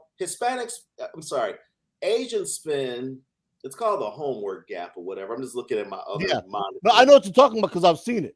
Asians, Asians spend 2 hours a night on homework. Hold on, I'm going to quote it exactly. But the point is, and this goes back into my dribbling example, or them writing their lyrics. Actually, do they write their lyrics or they punch them in the phone now? I'm one part making a joke or whatever because writing is now out of the school curriculum, which is critical. It's a cognitive. People don't realize that learning how to write cursive correlates with your cognition and your brain synapses, and it basically helps your ideas flow. Mm-hmm. And for them to take that out, I believe that was a very deliberate tactic. No, it's AI cursive. Yeah, exactly. That's what I'm saying. Cursive writing is not in the curriculum. I was responding to the chat. Okay, I got it in front of me right now. All right. Asians spend close to 2 hours a night on homework. I'll post the link here. White people spend barely under 60 minutes. Hispanics spend, actually, I'm right, it is blacks are the lowest. Black people barely spend 20 minutes, 30 minutes. Now, then they have it based on low income and high income or whatever. Low income people spend 40 minutes.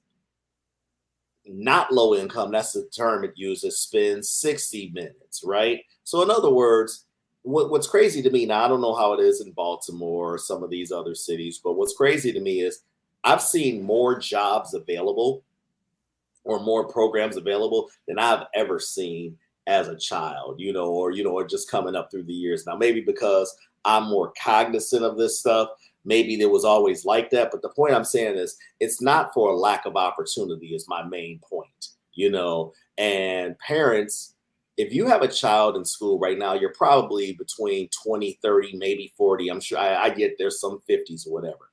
a person born in basically in the 1990s can't give me this whole I'm oppressed.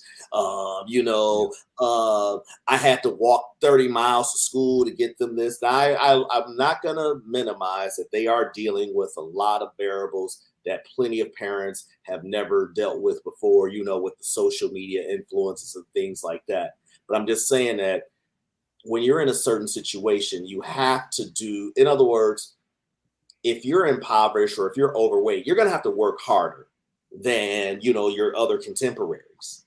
We have no problem working harder for nefarious activities, getting a drop on somebody that we want to rob, things like that. You can apply that very same effort. Now, how we teach it and how do we synthesize it, that's not my field or whatever. I can only bring out some of the ideas and what may work, but I do think it's possible, but the value system has got to change. Yeah. Well, one of the things, like Daphne said, they're really not giving out homework like they used to, because what they realize is they're not getting it back. It's not like how when we were in there, like we had homework. We had it homework. So oftentimes parents call me and they say, well, my kids said they don't have any homework. And I said, well, they should have homework. If they're missing assignments, that's homework. But right, somehow it's a disconnect that you have on the computer, tells you everything that you're missing and that you can redo and all that. If you ain't got A's and hundreds throughout there, then you got work to do. But that's the disconnect. So these kids are thinking, like, unless you say this is your homework for the day, for the night, then you do it. Other than that, they look at it like, oh, they didn't give me. So they go back and tell their parents this, and I say, what's their grades? And I look at their grades. Yeah, they got work to do. Well, they told me they don't have homework. Oh, they do a lot of this stuff in the classroom, but when you don't complete it, it becomes homework. Right. In our days, we had study halls. So you would do stuff in the study hall to prevent yourself from not having a bunch of homework. So this shit all jacked up, to say the least. Study hall doesn't exist anymore? Huh? Study hall doesn't exist anymore? No. Wow. I don't really have that is insane. She makes a great point when she says we're producing a bunch of cute dummies. I'm going to say this. We're producing a bunch of wannabe gigolos and basically continuing a churn of exotic dancers. I was explaining to somebody about how you'd be surprised by how I'm not a big fan of that industry at all. I didn't always feel this way, but that industry, it destroys people.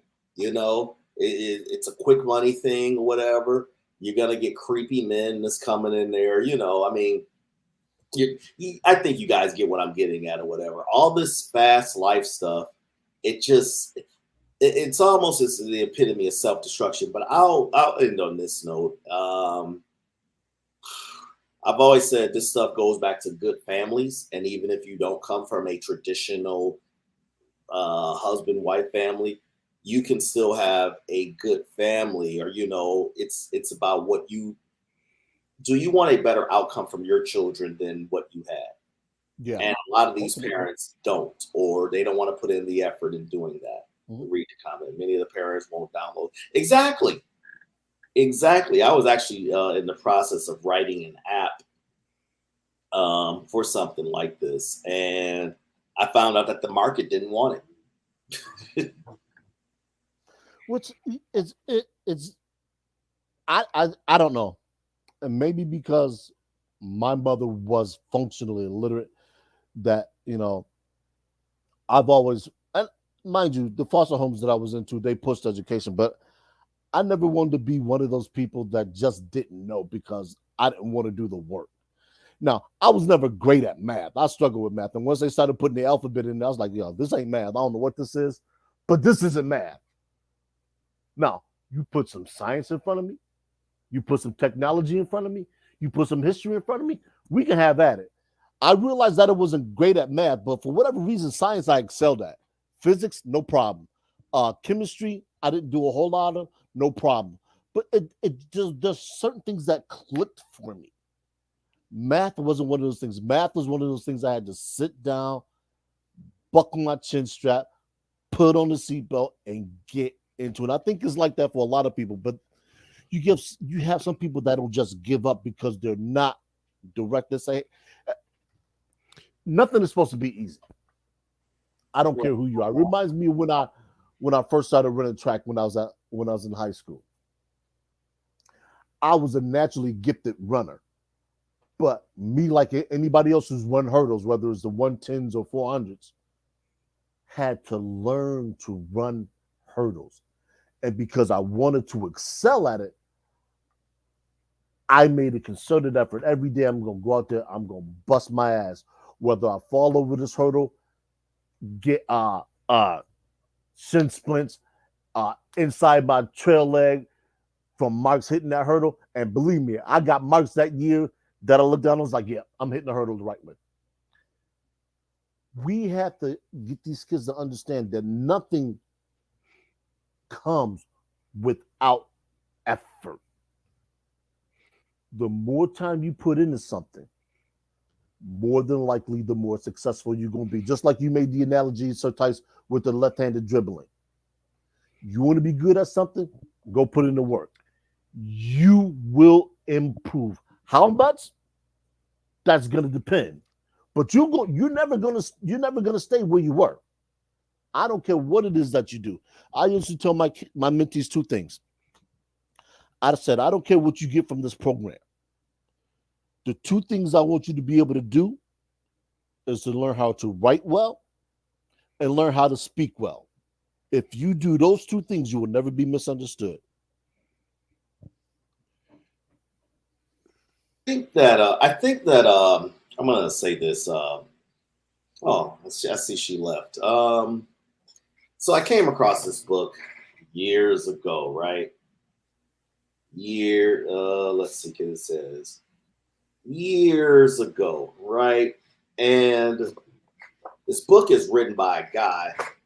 His name is Harry Lorraine. He's actually still alive. He's in his 90s right now, if I'm not mistaken. And he used to come on late night talk shows back in the 80s and 70s and 80s. And he was one of those guys who could recant to you every audience member's names. He had a super memory and things like that, right? And he's a dropout also. Didn't go to universities and things like that, but a lot of the techniques he learned, he was able to absorb this material and he became just as smart. And he was basically saying that these skills can be applied at any level. And how he learned this stuff is he was a troubled student, he says, and he just went to the library and hell, he didn't know how to read. He was a teenager at the time. And he was like, I want to just, I don't know, give me a book on memory. And he found that a lot of these memory techniques are thousands of years old.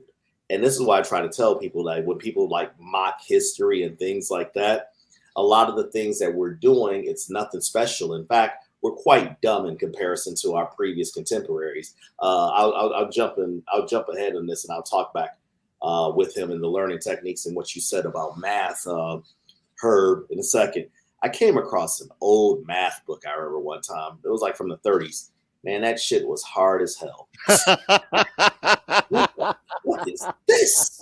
Who the hell can understand this?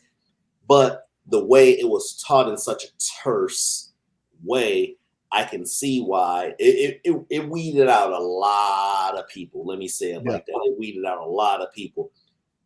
You have a lot of people now, and I was bringing up Harry Lorraine and all this to set up this. A lot of people know how to teach difficult subjects very, in a way that can make people understand it regardless of things. But again, this goes back to effort. It's kind of like whether it's weight loss, whether it's strength gains, sometimes the traditional methods may not work for that individual. But if that individual is really passionate about getting those results, they're going to keep trying to figure out things. Oh, okay, maybe I need to change my diet and eat this way and this way or stack like this. What I often see, just tying this to academics, when people don't see, and this goes back to what I said about the long-term gratification, many people don't see and parents aren't teaching this long-term thing. And this is where I'm very critical of parents. If you grew up in the 90s and 2000s, you've seen how quickly things have changed, just technological wise, not even the social things. So you have enough experience that, okay, I got to gain my kid up with more things than I even learned before versus just solely relying on the schools, because the schools, and this is the one problem I've always had with public education in general. Well, education in general is the smart kid. Where's the camera? The smart kid who's on this side of this plane or whatever, they're here. Then there's the dumb kid, and then there's everybody in the middle. So I shouldn't say dumb kid. You get what I'm saying or whatever. The kid who doesn't grasp things as quickly, she doesn't get the appreciation, nor does the smarter kid or what have you, who may grasp things quickly, because the teacher has to teach more in the middle. And that's whether it's an honors class or whether it's your normal class. Now, the honors classes, you do kind of narrow the curve a little bit more. And also the same thing with what we used to call the special classes that cater to them more. So it's very hard. I would like to think that a parent, this is why, well, I get it. Kids come or whatever, the most aren't planned for it. I get it. But I would like to think that most parents are cognizant enough to say, you know what, again, I want to make sure that my kid has what I didn't have. And even if I don't have it right now, I'm going to make sure, whatever additional effort I can put into it, whether that's going to the college students and giving them, things to help my kids at that level, or, people can, it's very funny how, and I've said this on your show before, David, it's very funny how if a kid shows a basketball prowess or football prowess, those two sports, obviously, they show that they're going to find that person in the neighborhood or whatever that can unleash that left hand or whatever, or step back, or can run that entire route tree. They're going to find that. But for some reason, when we see these kids, we lose so many athletic, we lose so many academic all-stars just because we have such a low expectation of that. And again, I don't blame no white supremacy or anything. I blame the parents, and I blame, the culture in general there.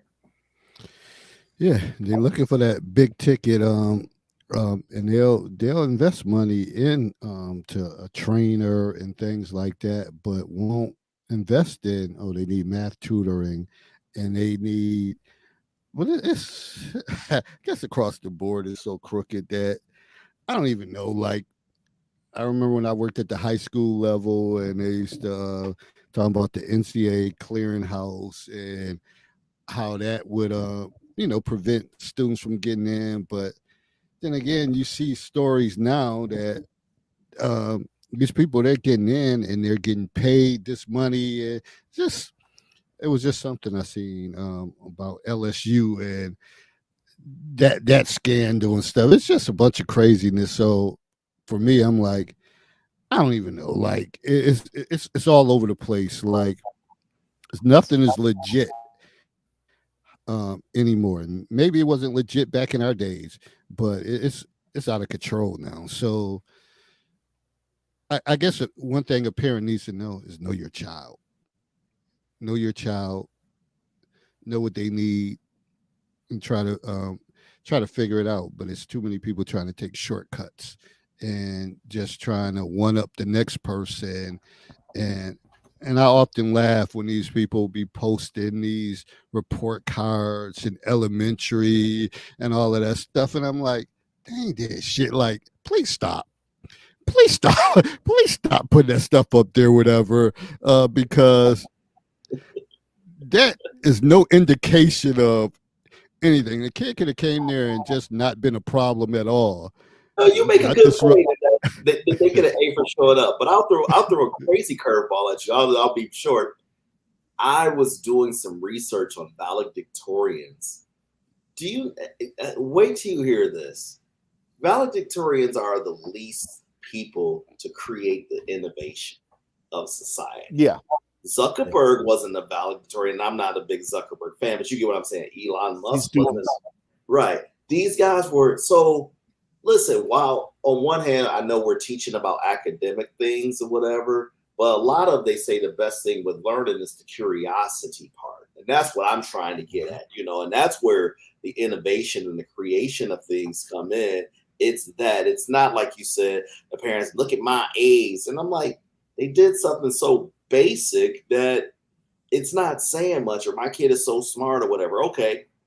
What is the side enrichment you're doing? Do you buy books for your children? Do you know back when I used to, I'll say it like this. Back when I was a dater per se, and I'd be at women's houses and things like this, and I'd be looking, and these are smart, career-driven women or whatever. Only some of them had books for their children, but their children got the best watches, earringed up and things like, they got all this. And I'm like, man, my mother, who was also not an educated woman, but she made sure I had these kind of books and things like that, where I had to read these things, and I don't see that same concern in children's, when I say academic pursuits, I don't just strictly mean academics. Okay. I'm saying outside of the school, there's a lot of things you can learn from books that can be applied into real society, and that will create more curiosity, is I guess what I'm getting at. But my main point was that it's not strictly about academics, because valedictorians do not create a lot of the innovation. So my bad for the interruption. No, Neil deGrasse Tyson says the exact same thing that you said. But Greg nailed it right there. We stopped teaching how to think. We've stopped teaching how to think and teaching what. Yep. He is exactly right. He is exactly right. Well, that's sort of like teaching to the test. So they're just teaching them how to pass these tests, and that's why back in our days you would spend more time on learning certain concepts, and you wasn't in a rush. So now they have like guidelines that you have to get through at certain points, and it's not happening because, to be honest, if you're teaching, I'm gonna say at a middle school, and the class is 45 minutes long, by the time you really get into instruction, it's probably 15 or 20 minutes went by. By the time they get in, you settle them down to sit down. Here's the objective. Pull out your computers. Put away your phones. They ate up in that class. They ate up the time in that class. So, and then you have someone that's really, you always gonna have 2 or 3 in the classroom that's gonna cut a fool. So all of this seat time that they plan, like, these students need to be in here, this amount of seat time. Shit, half of them ain't even seated. I think that's part of the reason why they talk about school year round, is so the retention actually stays, as opposed to them learning something, going out for a few months, and then coming back and have to relearn what they've forgotten to get to where they need to be. Yeah, I wish there's a way. I mean, I'm glad it's a problem I'm glad I don't have to deal with. But although if I did, I would probably figure out a solution, because that's what I do for a living. Whatever. No, it's solve problems. No, in all seriousness, is there a way that you can take what these kids learn and then apply it to real world examples? Now, the good teachers, and there's some great teachers out there. Unfortunately, they're being driven out. There's a YouTube channel where the it's funny. She's making more as a YouTuber than the teacher that she was, interviewing former teachers who have left the professions. Imagine that.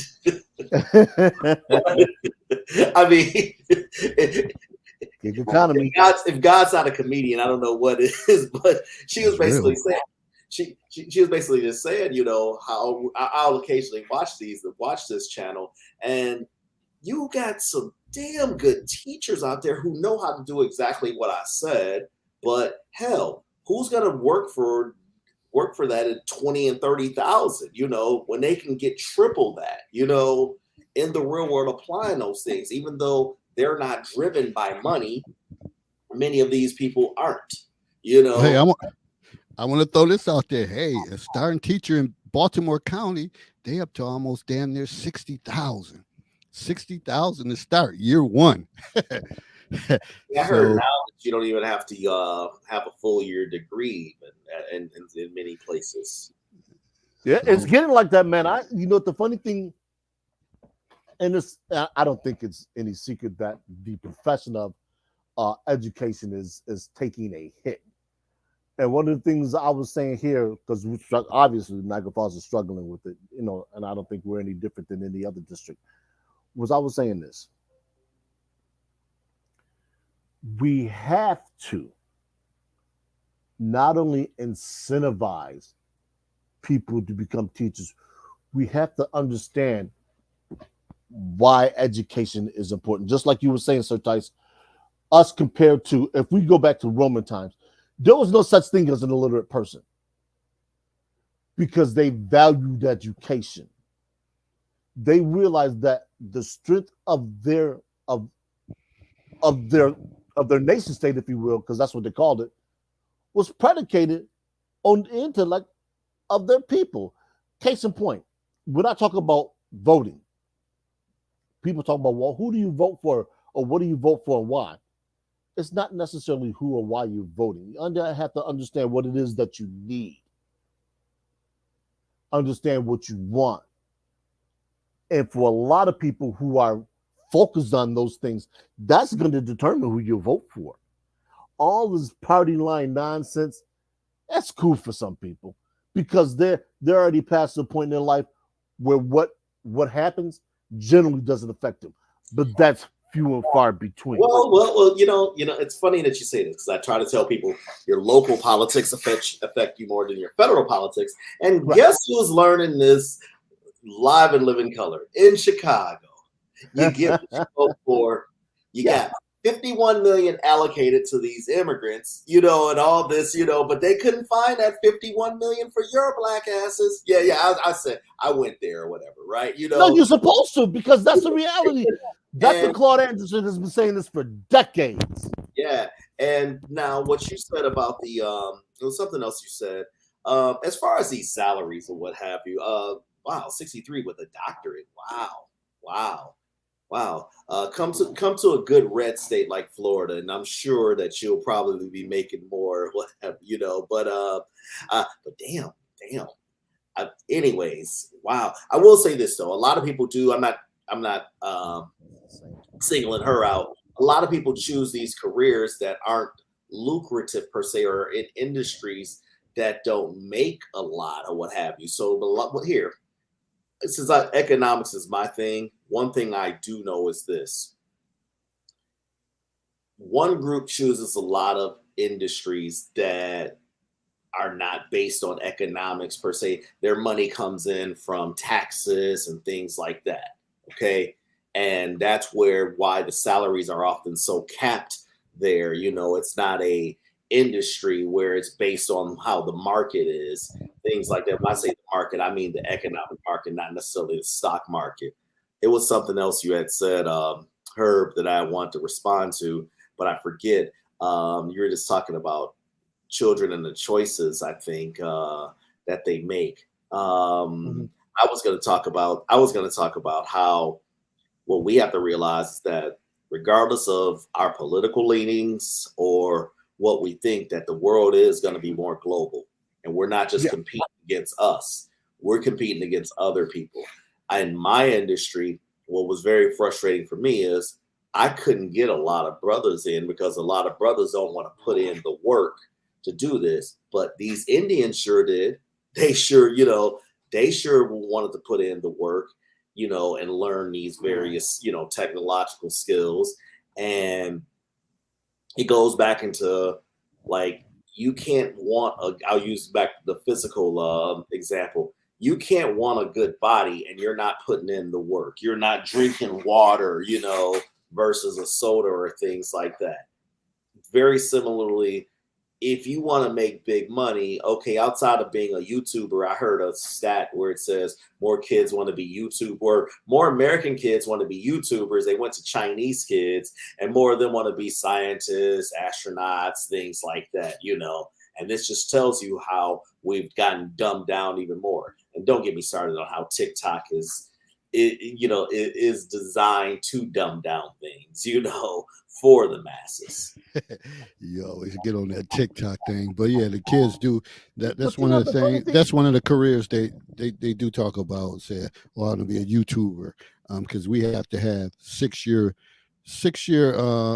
their 6 year plan meetings that to kind of start talking about that, and many of them talk about being a YouTuber or, of course, sports. And these are like a lot of the guys, and of course, some of them, the regular doctors and all that stuff.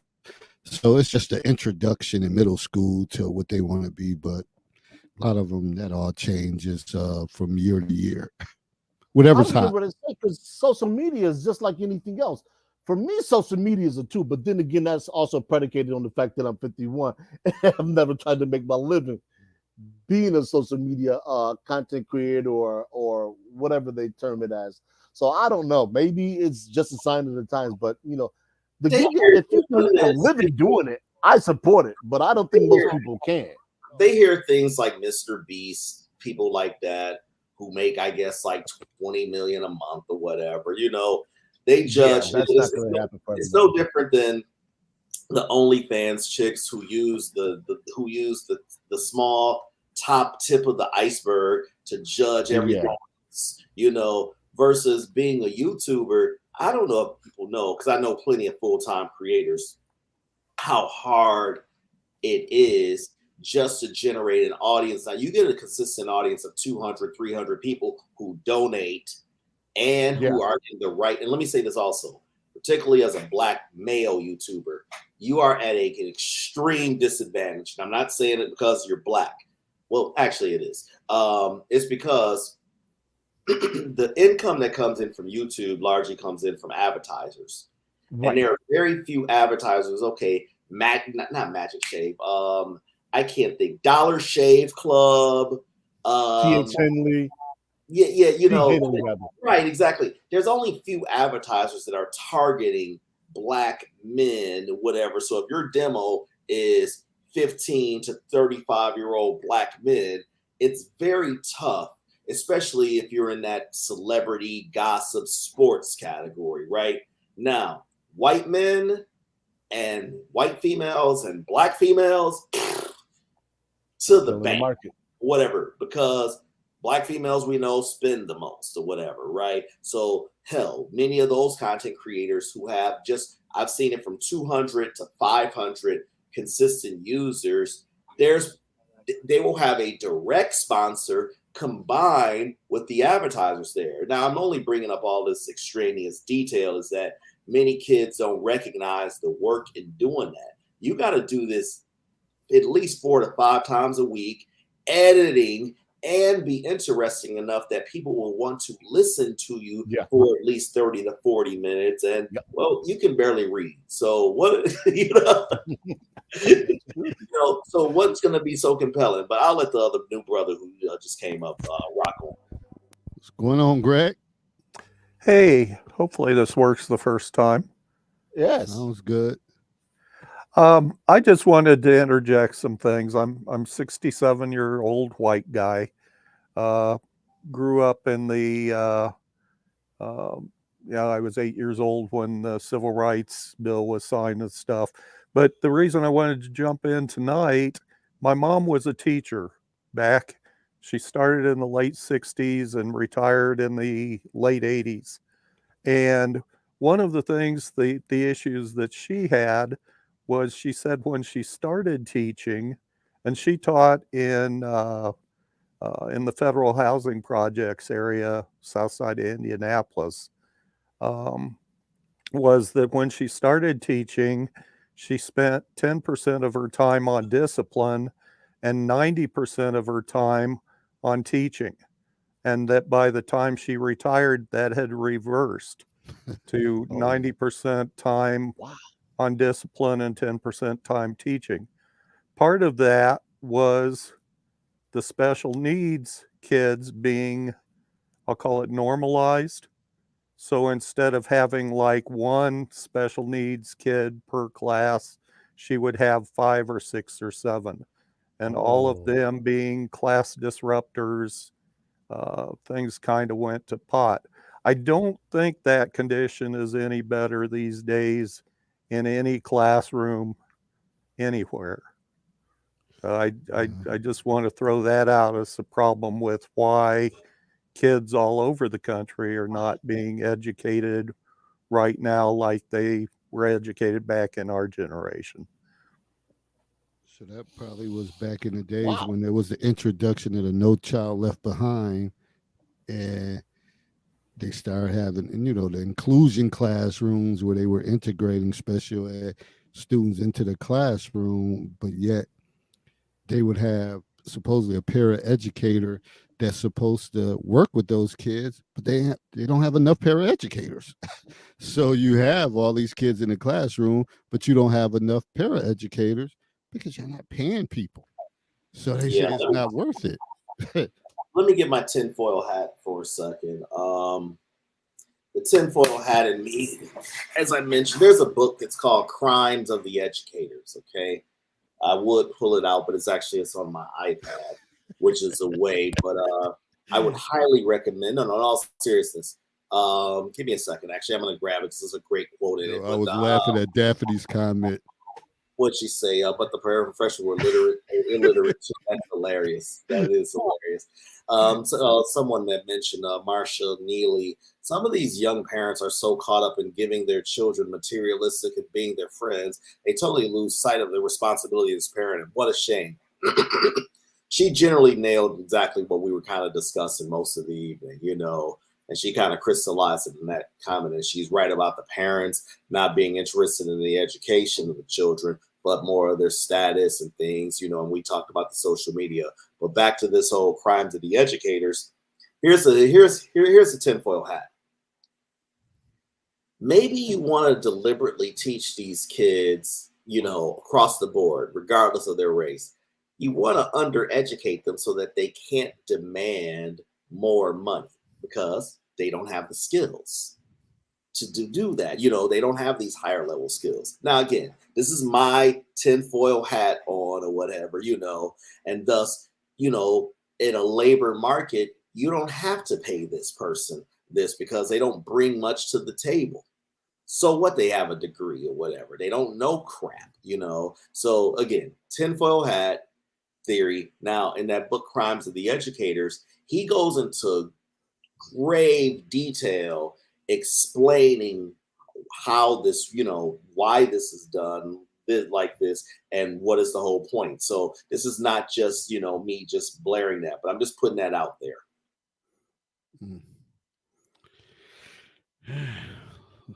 A lot of different ideas, a lot of different concepts. And I know for some of you, they may say, yeah, but what about the mental health in men? Well, we got stuck up on the education part, which kind of caused a lot of the mental health thing that we never really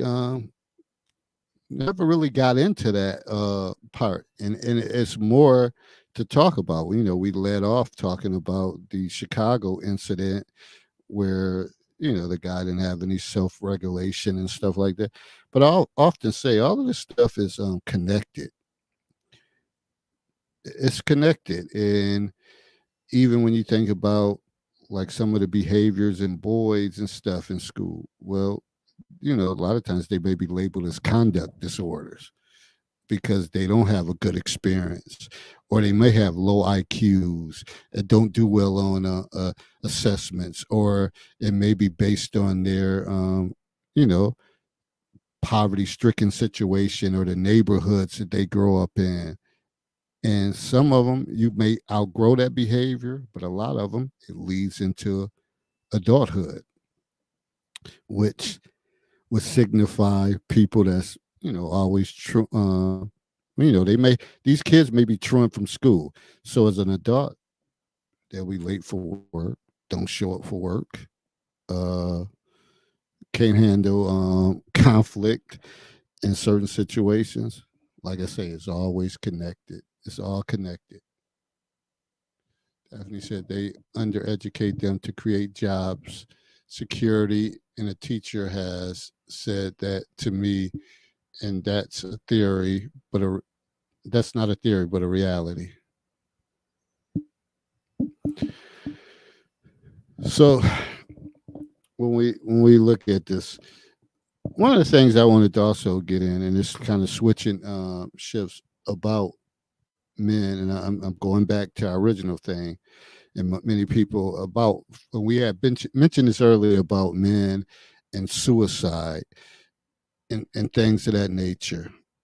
And one of the things is, one of the number one reasons why men commit suicide. Do anybody know?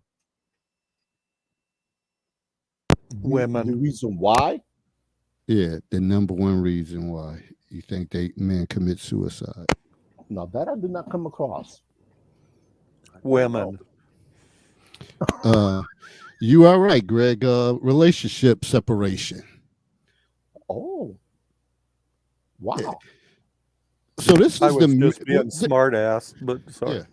This may be the mental state that we're in, because I've conversed with people, females, and they should talk about how, they want to get out of relationships, but these guys like refuse to, they become abusive and want to control, like, you're not going anywhere, and want to put their hands on them and stuff like that. And I'm like, wow.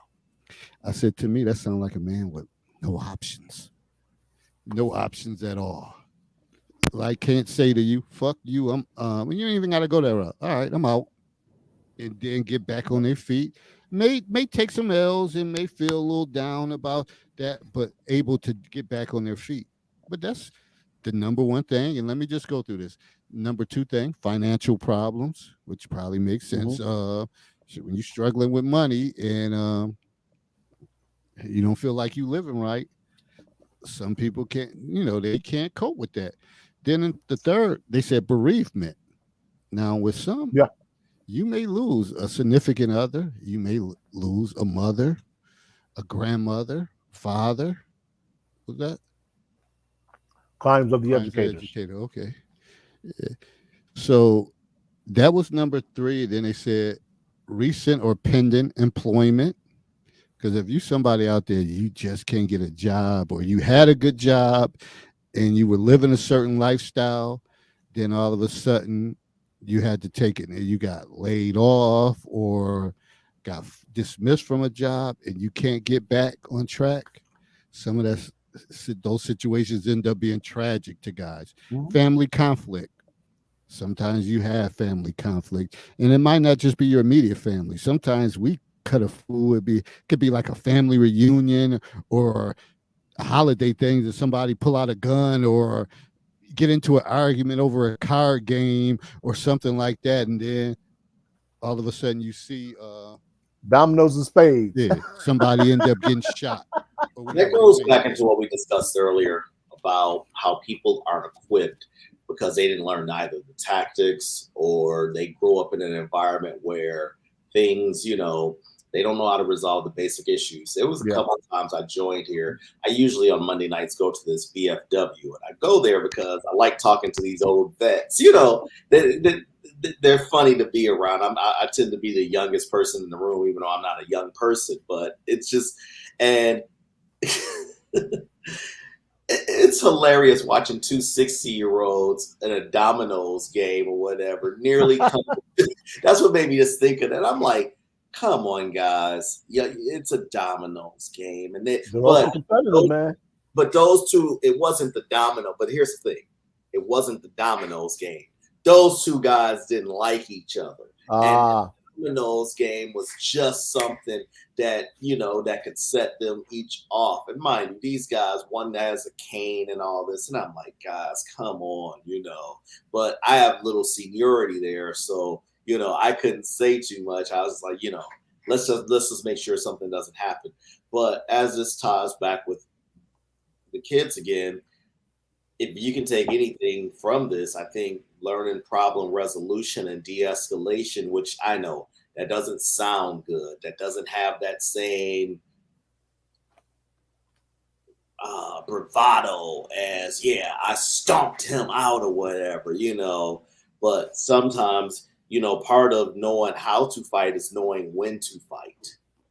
And every situation doesn't require fists or bringing out the guns or things like that, And that's the things that I can sometimes try to share with the young guys if they actually do understand, Yeah, and it's kind of like nowadays, I'll end on this and then I got to drop off. It's like what used to be the 15 minutes of fame nowadays is the viral clip. It's not even 15 minutes anymore. Think about that, So people are just searching for, I hate using this word, but it's applicable for now. People are searching for the so-called clout in things. And it's very fleeting. It's like a drug, You can only be high for for such a certain time, then you're back to normal. So do you want to be the person that gets yourself high, or do you want your high to come from outside stimulus? I would prefer the former than the latter. Yeah. Do you think this is a generational thing rather than cross-cultural? It seems to me that if we go back to when I was a kid, we were taught to be tough, and we were taught to overcome adversity.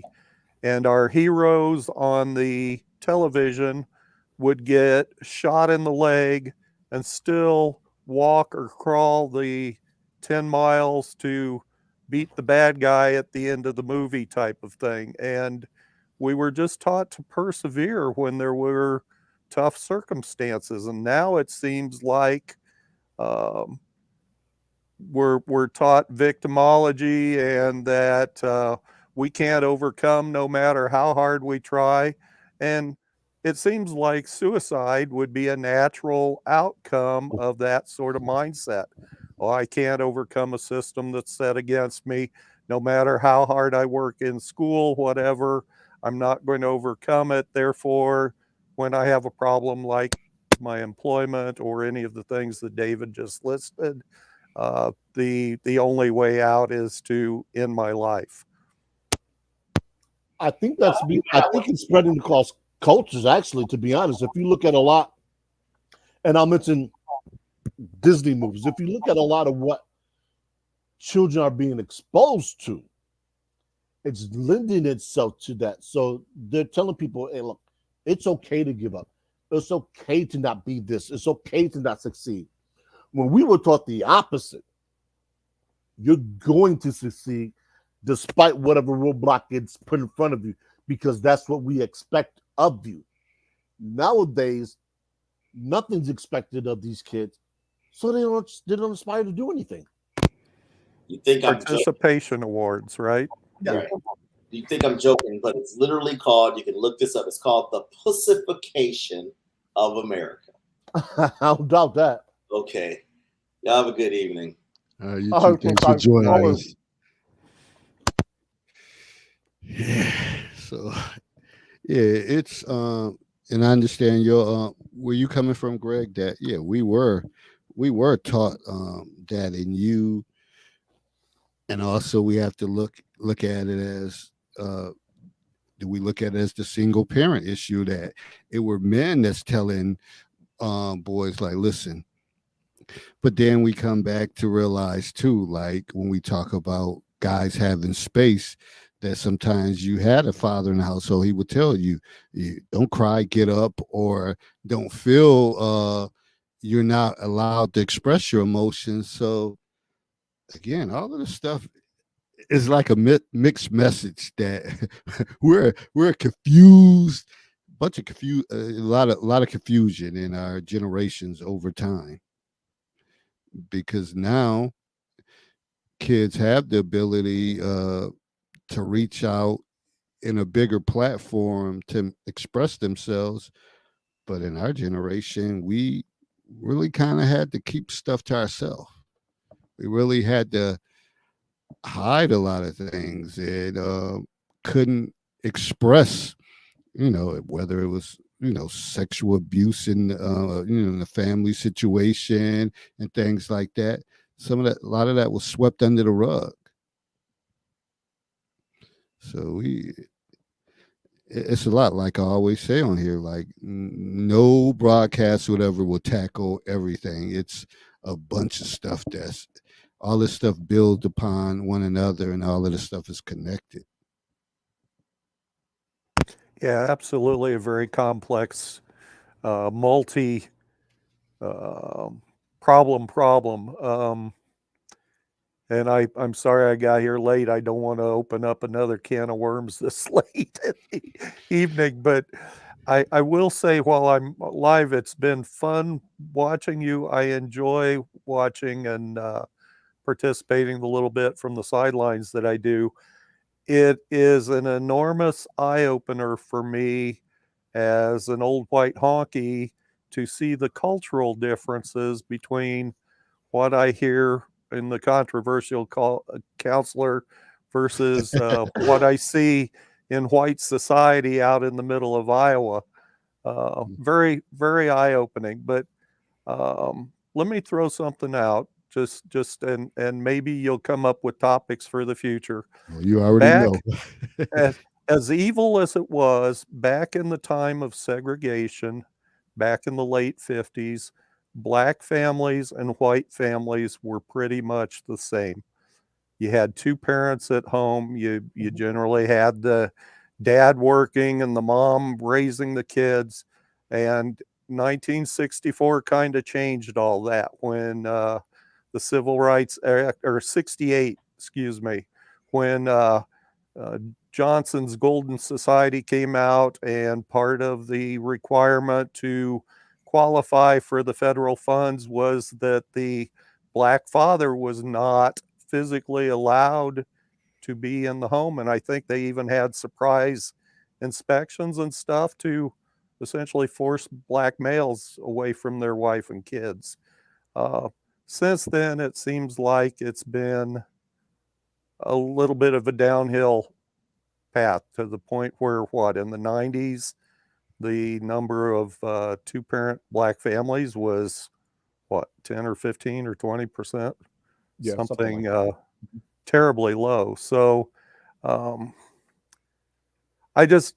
look at that and I think it, this is going to sound awful and throw some politics in, but as a person that wants to make America great again, I want to go back to like the 1950s, early 1960s, absent the racism and segregation, So I don't know. Am I totally off kilter, guys? No, you're not. The Mm. problem with that is you have an entity that's not going to give up, quote unquote, their power. And that's where the issue lies. I'll have to send you some links because there's an individual that has been on our platform before named BGS who covers the stuff in very great detail. I think you might like it. Okay, that'd be great. Well, and you think about removing the black, the father from the homes, and how it's evolved into, many of the black women. I'm independent. I don't need a man and all of that stuff. But again, we often talk about it. I'm never going to be one to say that I don't need a woman. Of course I can, of course I'm not going to fall and roll over and die. But I understand there's things that they do better that we need to work together.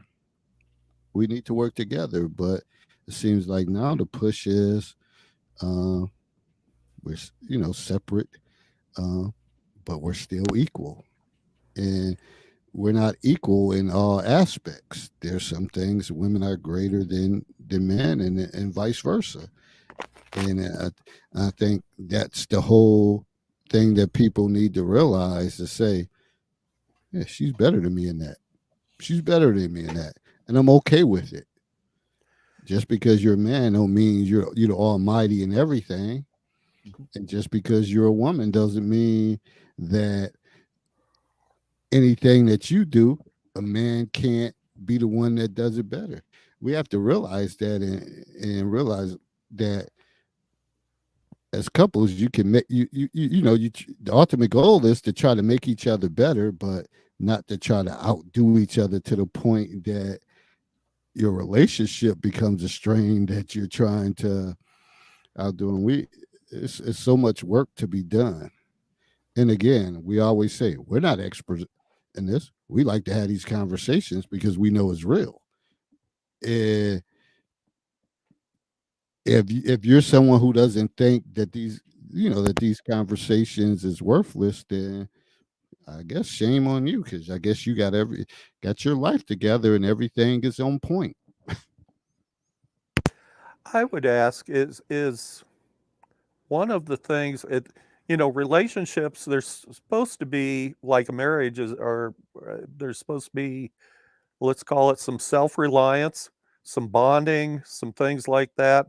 Is the fact that relationships are fragile these days, or more fragile, because some things like the financial necessity has been usurped by the government stepping in and inserting money into the thing. And so instead of a man and woman working through the problems, uh, they go their separate ways because they can, go to the government and say, hey, Joe's a bad guy, I don't want to be with Joe anymore, and therefore I mean, it seems to me like government intervention is one of the big problems. Yeah. And it allows for weaker relationships rather than the adversities that usually strengthen relationships. People just throw up their hands and walk away rather than bonding and working together to overcome the hardships. Because for me, if you think about it, if a woman wants to have that vantage point and she tells a man, I don't need you, and you go about your way, then to me, you're saying pretty much, I got this. So don't involve the government. Don't involve child support. Do your thing. Let that man do his thing, and then see. Now, if he's a honorable man, he may say, hey, he may connect with you, say, hey, the kids need anything, is there anything you need? But a lot of times, and not all, a lot of women, they'll use that government thing. They'll get this, and then they'll milk the child support thing. And I think some of it, that's where a lot of the cockiness comes from. And a lot of times the guys, they just left looking stupid in the face, like, damn, I got to pay this, I got to do this, I got to do that. And then sometimes they don't even want you to see the child. Well, and then doing that whole thing with separating the father from the kids, aren't those women choosing to sacrifice those children a little bit? Yeah. They don't care. To your prior question, there's two states. One is looking at no fault divorce, and one is looking at automatic joint custody.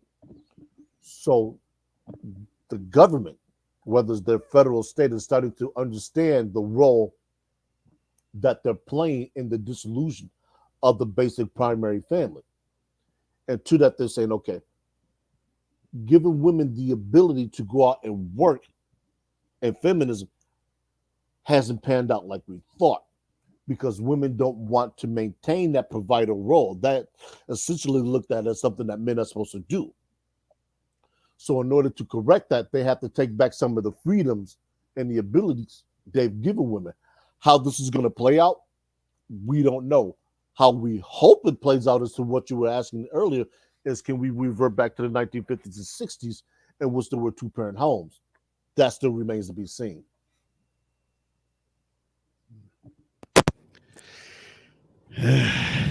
I'm sorry if I totally derailed things. Oh, no, tonight, no. guys. No, not at all. We know when we start with a topic, once we get rolling, it can go anywhere. So these questions and comments are always welcome, because we don't know what's going to spawn a talking point. We don't know what's going to bring up the next topic. We don't know, and we don't try and guide the conversation. We start it, And wherever the comments go, that's where we take it. All right. Yeah, and I think that's the thing. We originally started off with mental health in men, but then we went into the aspect of children and education, and then so it's not one of those. And I know for some people they want to be locked in on certain things, but when you just have an open, and I always call it open court discussions, it can go any way.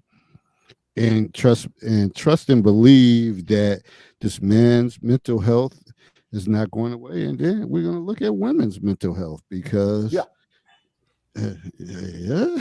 yeah. Just besides it, Is, yeah. is there That such shit a crazy. thing?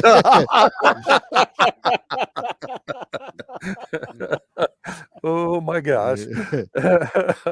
So Mm. whether you know it or not, and the guys, it's a lot. Even I got talking points here talking about ADHD in men that you would think when you think about ADHD that you think about kids, but in men, it's a lot of different factors like lack of impulse, the mood swings, outburst of anger, the lack of focus, listening and communicating that a woman talking to you, but you don't really hear nothing. Your mind's all over the place. You haven't heard one thing they said.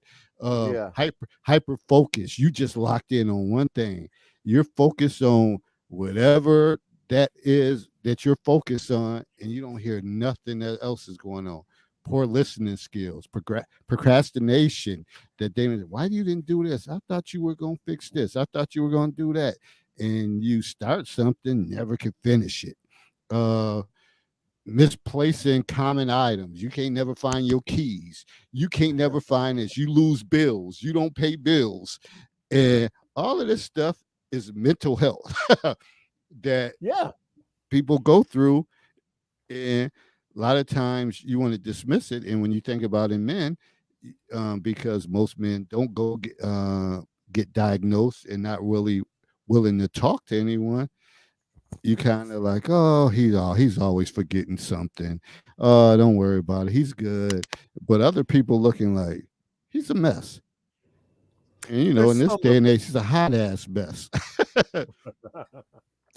there's some of that, but isn't some of the I think that's another thing that has grown over the decades is to attribute those sorts of things to some sort of illness or something. Isn't a lot of that just a lack of mental discipline? I mean, I have a son that's ADHD and he has some of those things wrong. I have another son that's autistic. He has some of those things wrong. But, like losing your keys. To me, it's the keys are in my pocket or they're on top of my dresser. End of story. Never anywhere else but those two places are in the car, you know. Um, because I have that discipline, I'm never There going to you lose go. my That's keys, the key right? word. Yeah. That's the key word. Yeah, being consistent, putting something in the same place every time. But think about people just come in if they got grocery bags and stuff, and they just plop something down here, and then you find out like I've been looking for these keys, but they're somewhere stuck in the couch cushions or whatever the case is, or on top of the refrigerator or whatever the case. Most people, when you're consistent with stuff, you already know where your stuff is at, and you only got to search a couple places. But there's other people you don't know where the hell they don't know where the hell stuff could be, and that that deals the disorganized thoughts and stuff like that, which And I really think is that part of comes mental down to health. people. But Yeah, couldn't and I we think, go take ahead, some Greg. couldn't we take 90% of the disorganized people and teach them that your keys go on the dresser or are in your pocket and correct that kind of problem, at least a simple problem like that with those people, rather than just leave them flounder? I see her shaking his head no. So. Good, because that would be the easy thing to. The people who get it, they understand it. They want things simple, So they do things that are simple. And then you have people who say, well, why would I want to do that? That's too easy. And they don't value that. They only want things chaotic because maybe they've grown up chaotic. And that's why we always talk about the home environment. The home environment, when you're young, sets the template for a lot of things you do. And I don't know if you were with us earlier when we talked about the situation with the young man following his mother's directions and shooting somebody who was assaulting her. If you come up in that kind of environment to where it's always chaos, chaotic, and nothing is ever easy, you're not going to be able to function normally where things are chaotic. Put case in point. When I went to school at Bus State, everybody that came from New York City, they couldn't sleep. There were no sirens, no loud noises, no traffic. To them, it was a foreign environment, and they had problems sleeping. And we would say, why? They would say, there's no noise. And people who are from smaller cities or rural areas upstate, well, what do you mean there's no noise? There's no police sirens, there's no arguments, there's no nothing. It becomes part of the fabric. And in order for them to function, they needed that fabric. So sometimes when you remove somebody from an environment, they can't function. So they need the chaos, as weird as it sounds. I'm just wondering if the people, if are we doing those people a disservice by saying, okay, we'll continue the chaos, as opposed to telling them, hey, you'll really be better off if the chaos goes away and things are orderly. In other words, They have to buy you'll into lose it. your keys. They have to buy into it. Yeah. But if the narrative was that would be better, that would improve their lives, that would help them, wouldn't most people want to make those changes, make those improvements? Well, and I understand what you saying, Greg, but I think the thing is the monitoring part. Like, if you're not there to kind of monitor, like, okay, you coming in, put your keys here, then it's not, it has to become a routine, and you have to do it after a while. And most of them, if you're not around and somebody's not watching them, they're probably going to slip into their same old habits. And you may Yes have a and couple no. good days, but then the third day you may like, oh, I can't find that again. I can't find them again. But David, if you're coming to me and saying, Greg, I lost my keys again. And my response to that is, David, you should be putting them on the dresser. And instead of saying, oh, that's too bad, David, lots of people lose their keys. It's okay.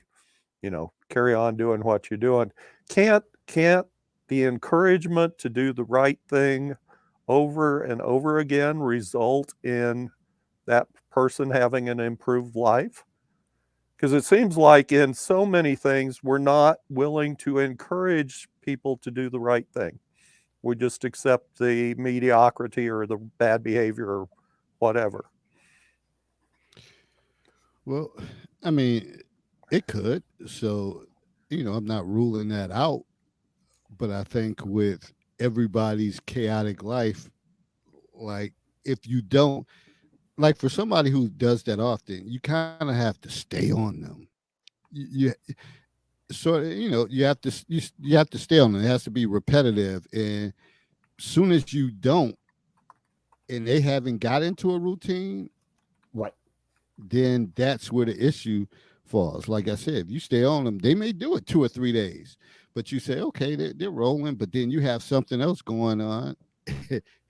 They're more than likely going to do what they used to normally do. And I think that's where the frustration may come, and then people may say, I'm done. I'm done. So if it's a parent, two parents telling their child, and the father may say, I'm done, then it's on you. And then the mother may try another technique. Then after a while, she may say, screw it. And of course, then that's what, it becomes kind of all for nothing. Like, whatever happens, happens. Yeah, sometimes what happens and hopefully this happens sooner as opposed to later, is people discover that what you're telling them actually works. Now, the problem with that is we don't know how long that process is going to take. So if you're dealing with an adult who, as Sir Tice said, is going through Arrested Development, and they're 24 and they're getting ready to be married, you're saying, I don't know if that's the best decision for you because you misplace everything. You're never on time for appointments. The only thing you can do is keep a stable job. So that may be where an individual can start. Well, what do you do with your job that you don't do with these other things? And sometimes it could be those kind of stepped instructions and processes that you can take from there and branch out into other things. The problem is a lot of people who have problems like that don't have anything stable. And that's the biggest problem. If you can get somebody to start something, stick with something and see it through, that's when you'll see the gains. It's when that individual doesn't have the discipline to do those things that you're never going to get to where you want to. At least get them to where they need to be. Yeah, I think that's good. I'm wondering how many people do not have a positive influence in their lives that is capable of giving that talk that you just gave about, this works, you should do it. See, it made it better, and give that kind of positive encouragement. Seems like that's pretty widespread these days, that like you go on the social media that you're talking about, and the encouragement is more likely to be negative than positive. Yeah, and some people, that's all they ever get is negativity, Right. Yeah. or it's the way the message is delivered. As a parent, you can have a kid and you can know they're forgetful or whatever the case is. You have parents that say, "You about as stupid as this," or "You dumb mother," and they hear this stuff, whatever. Then they go to school and the teacher may not say in those exact words, Yeah. but they may throw something out there that the kid kind of picks up on, like, yeah, I know they're talking about me. Like, well, thank you for all you kids who always do the right thing, but some of you never do the right thing, or whatever the case is.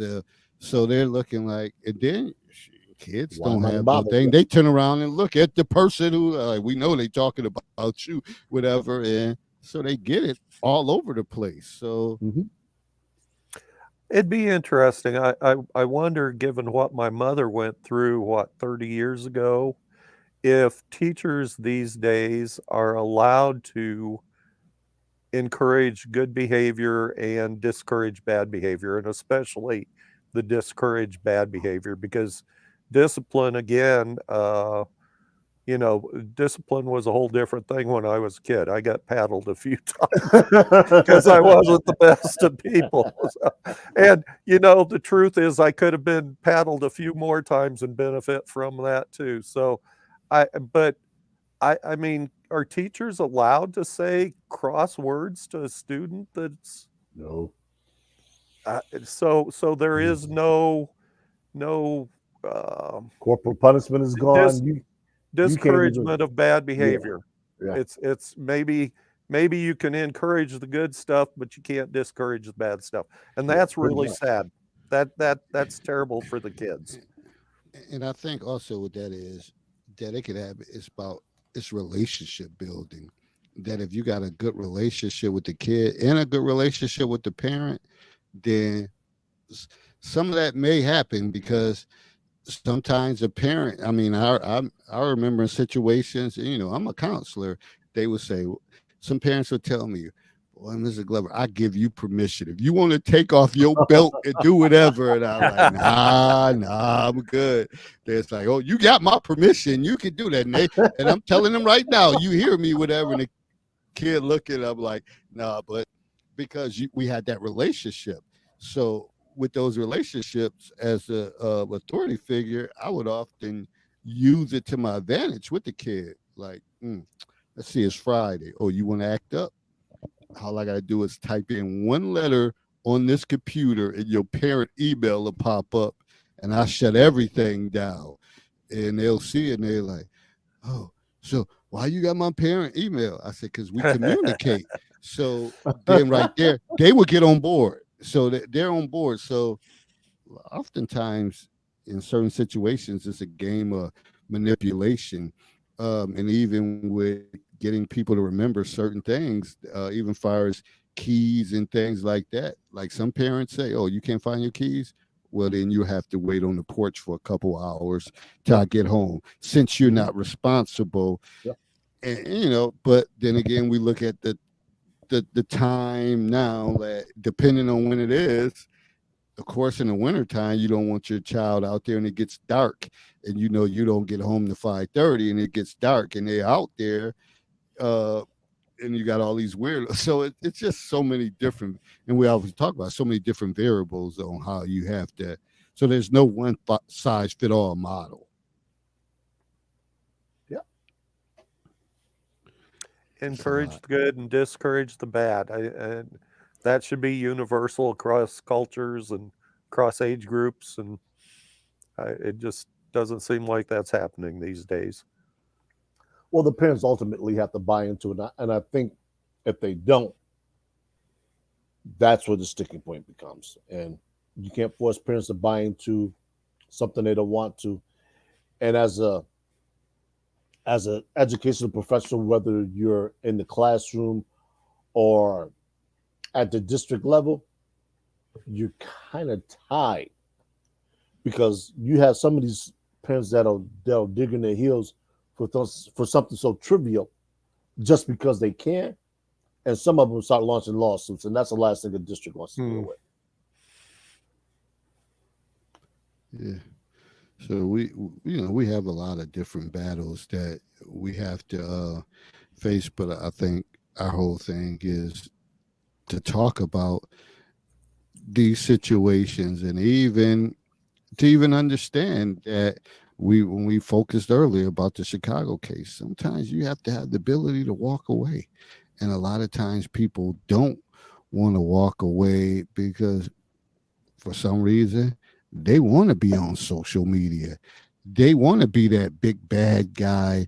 And in this situation, the mother and father originally they got arrested and they were going to be charged for murder. And then that one guy, he ended up dying. And we kept saying originally, for what? What was the argument about? Like, for what? And so many people are losing their lives over minute things like that's not even worth it. And like before the show came, like me and her was talking about, you go where you have to go, and anything extra, you go there, you get out, and you just chill, because unless you're around people that that's solid. Because just like, oh, it's this big festival here or this big thing here, I don't want none of that no more. Not like that. You just gotta. And I know sometimes you go on vacations and stuff like that, but you still be selective on what you're doing. You're just not going to be like, oh, it's this big club, I'm going to go out here, and you don't know anything about that surrounding, and end up getting caught up in some crossfire. So I think more now than ever, you got to be selective on your choices on what you do, because you want to live. I think Sir Ty said, or maybe Herb said, you want to live to see another day. So that guy in Chicago, the pork chop mill or whatever the case is, they want to do that shit. They can have it. You can have it. You can have it. It's not that. I'd rather go home and make a peanut butter and damn jelly sandwich or something to call it a night, and wake up and say, all right, I'm gonna start off right the next day. But a lot of people are losing their life over foolish stuff or whatever, and it doesn't make sense. And then for the other people doing the killing, you're messing up your life, and more than likely, a lot of you may, if you're older, you have children. You have children, but it doesn't matter to some people. They need to prove their worth, or they feel like they want to be respected at that time, and that means everything. Then your little 2, 3 year old who thinks the world of you, and not realizing, man, I'm not gonna see daddy like that no more, or mommy like that, or we just got to make better decisions. Basically it. Well, I tell you, one of these days I'm going to make it up to New York, and I'm planning on going out clubbing with Herb and David. Bring your And the passport. reason- Toronto's a short drive. Oh, I don't have a current one. It expired a few years ago. Get When your I enhanced retired. driver's license. I'll take you out to a nice vineyard, out to a nice lounge. If you smoke cigars, we can have at it. All right, you and I need to go up there and watch David use his pickup lines, okay? Greg, that was old. That was old. The old You're days. never going to live that down, buddy. I know. So my thing would be me, you, and Herb will sit up in Herb's backyard once we get together and have some nice cocktails and a cigars, whatever, and just relax and chill and just talk. Absolutely. That'd be fine. My wife would probably prefer that anyway. Yeah. It's just a wild scene now. So, and like I said, I don't want no part of it like that. Are the areas up where you guys live safe? You know, you talk about Chicago, but are the areas in Buffalo and Niagara Falls and stuff safe? Well, I For generally, clubbing? if I don't have any problems. I mean, right now I'm sitting with my front doors open, just a screen door locked. I don't have any problems. Generally speaking, most of the problems in terms of violent crime in Niagara Falls, from my perspective, happen with people that are in that life. So if you're working a 9 to 5 job, you got family and friends that you deal with, you generally not gonna have to worry about much here. All right. And I'm here in Baltimore, so again, I'm actually in the county, but the county is the city. You know, you have those same behaviors come there, but I'm the type. I'm going where I need to go, and I'm coming home. There, I'm not congregating like that, and that's just because self-awareness and understanding where you at, and understanding the different things that go around. I'm not going to be that older guy that gets frustrated and you see kids constantly doing stuff they're not supposed to do. But in this day and age, you can't say nothing to them because they're going back telling whoever, and then they coming back ready to shoot you or whatever the case is. And you're like, man, I just simply told them, get off my car or get out of do you live here? That's somebody's yard or whatever the case is. So you just mind your business. We didn't have that. We had community pillars in the neighborhood that was respected. But I guess one thing, everybody has to buy in, and not everybody buys in on that. Some people, like, you can't say nothing to their child. Can we change that over time, though, guys? Because that's the pathway back to getting things straightened out. Whew. That's probably a good discussion for another day. Yeah. It definitely is, Yeah. because Mhm. I don't know. I don't know. I don't know. I often say what changes things for people is, when everybody's sort of like on the same playing field and everybody is happy and content. And you just don't see that. What you have is a lot of things from government programs and integrations into certain communities, that you have people you may have people who started off in a neighborhood, everything was good. Neighborhood was peaceful, kids playing together, getting along. But then you may have, through the government programs and stuff, people coming in that don't have those same type of attitude or have that same type of spirit, and it causes disruption. And what can you do about it? Some people say, "Oh, I'm putting up my house for market and I'm getting the hell out of here." And some people may not be in that position, and then they just see how the community has went down because of certain situations and government programs and stuff that kind of bring in different behaviors and bring in different dynamics that destroy stuff. It's bigger than the counselor's corner. We just talk about it. I'm sorry, I didn't mean to bring things down, guys. No, you didn't bring nothing down. This is conversations we have. If you're on Facebook, they're talking about this probably now. It's probably about 20 posts I'm behind that people are posting stuff that have conversations that make people feel uncomfortable. Right. We just bring it out on here because we know that if you're feeling uncomfortable, then you got a place to grow.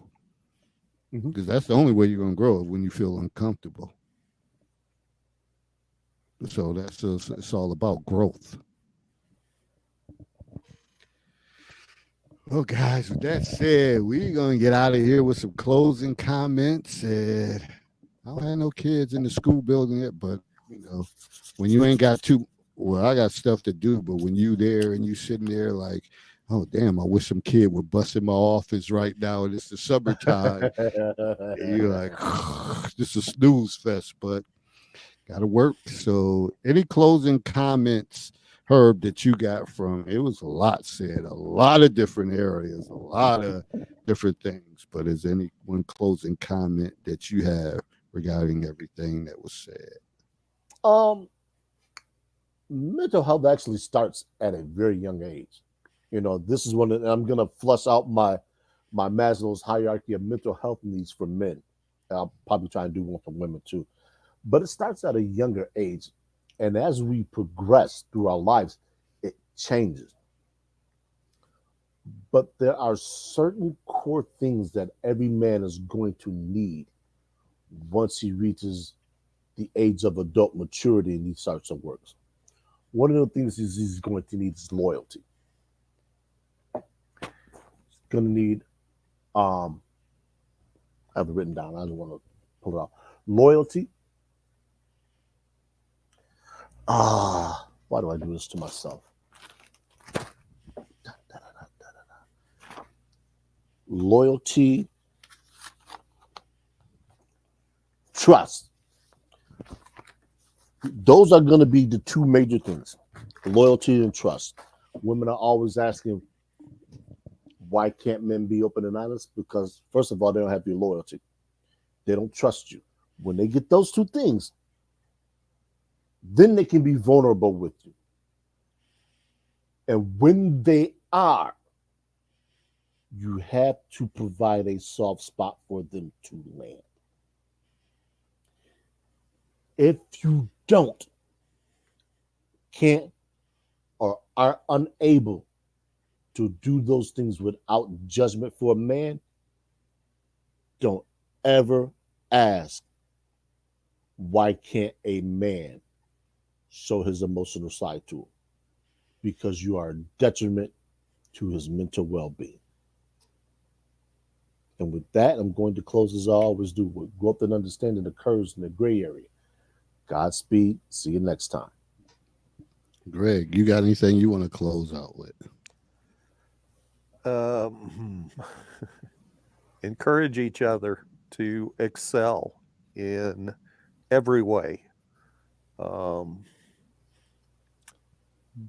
Become as educated as you can when you're confronted with hardships, whether they be emotional or physical or financial. Grit your teeth, dig in, and try to excel, because it used to be more often than not, but now maybe 50-50. When you dig in and try your hardest, you will succeed. All right, appreciate that. And for me, we covered a lot and we had discussed a lot, but I guess at the end of the day, one of the things you have to do and it's probably always going to be like a closing comment, is to try to be yourself, but be one that's consistent with your approach.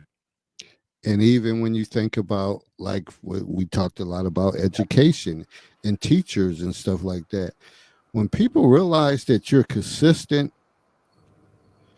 you may have a lot of enemies, but when they realize you're consistent, somehow they buy into it. And you may be one of the most hated people, but then somehow they realize this is how they always been. So consistency always breaks down resistancy, being consistent. So just be consistent in your approach. And even when we think about the mental health thing, it's a lot going on. But you have to develop some consistency at a certain point as far as your behavior, your routines, and of course we know we got a lot of distractions, but you just have to be who you are, be able to overcome them distractions. And the bottom line is try to live to see another day. And that's my approach. With that said, Marcia had a comment that came in. Let me read that. Yeah, we're going to get out of here. Whether the two people remain together, they both should make the child or children a top priority. No, that wasn't it. That was the one before. So I don't know. David and Herb, thanks for the informative discussion. Thank you for tuning in. With that said, make sure you still following all the consistency, the inconsistencies in the Counselor's Corner during the week on the Facebook group.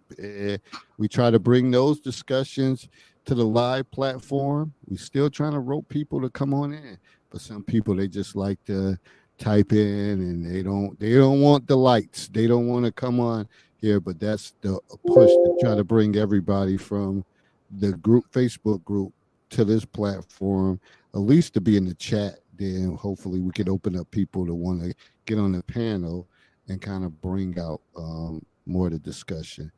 But with that said, we out. Everybody be safe, stay cool, and enjoy your time, and be well. We'll see you next time. We out. Take care. All right, take care.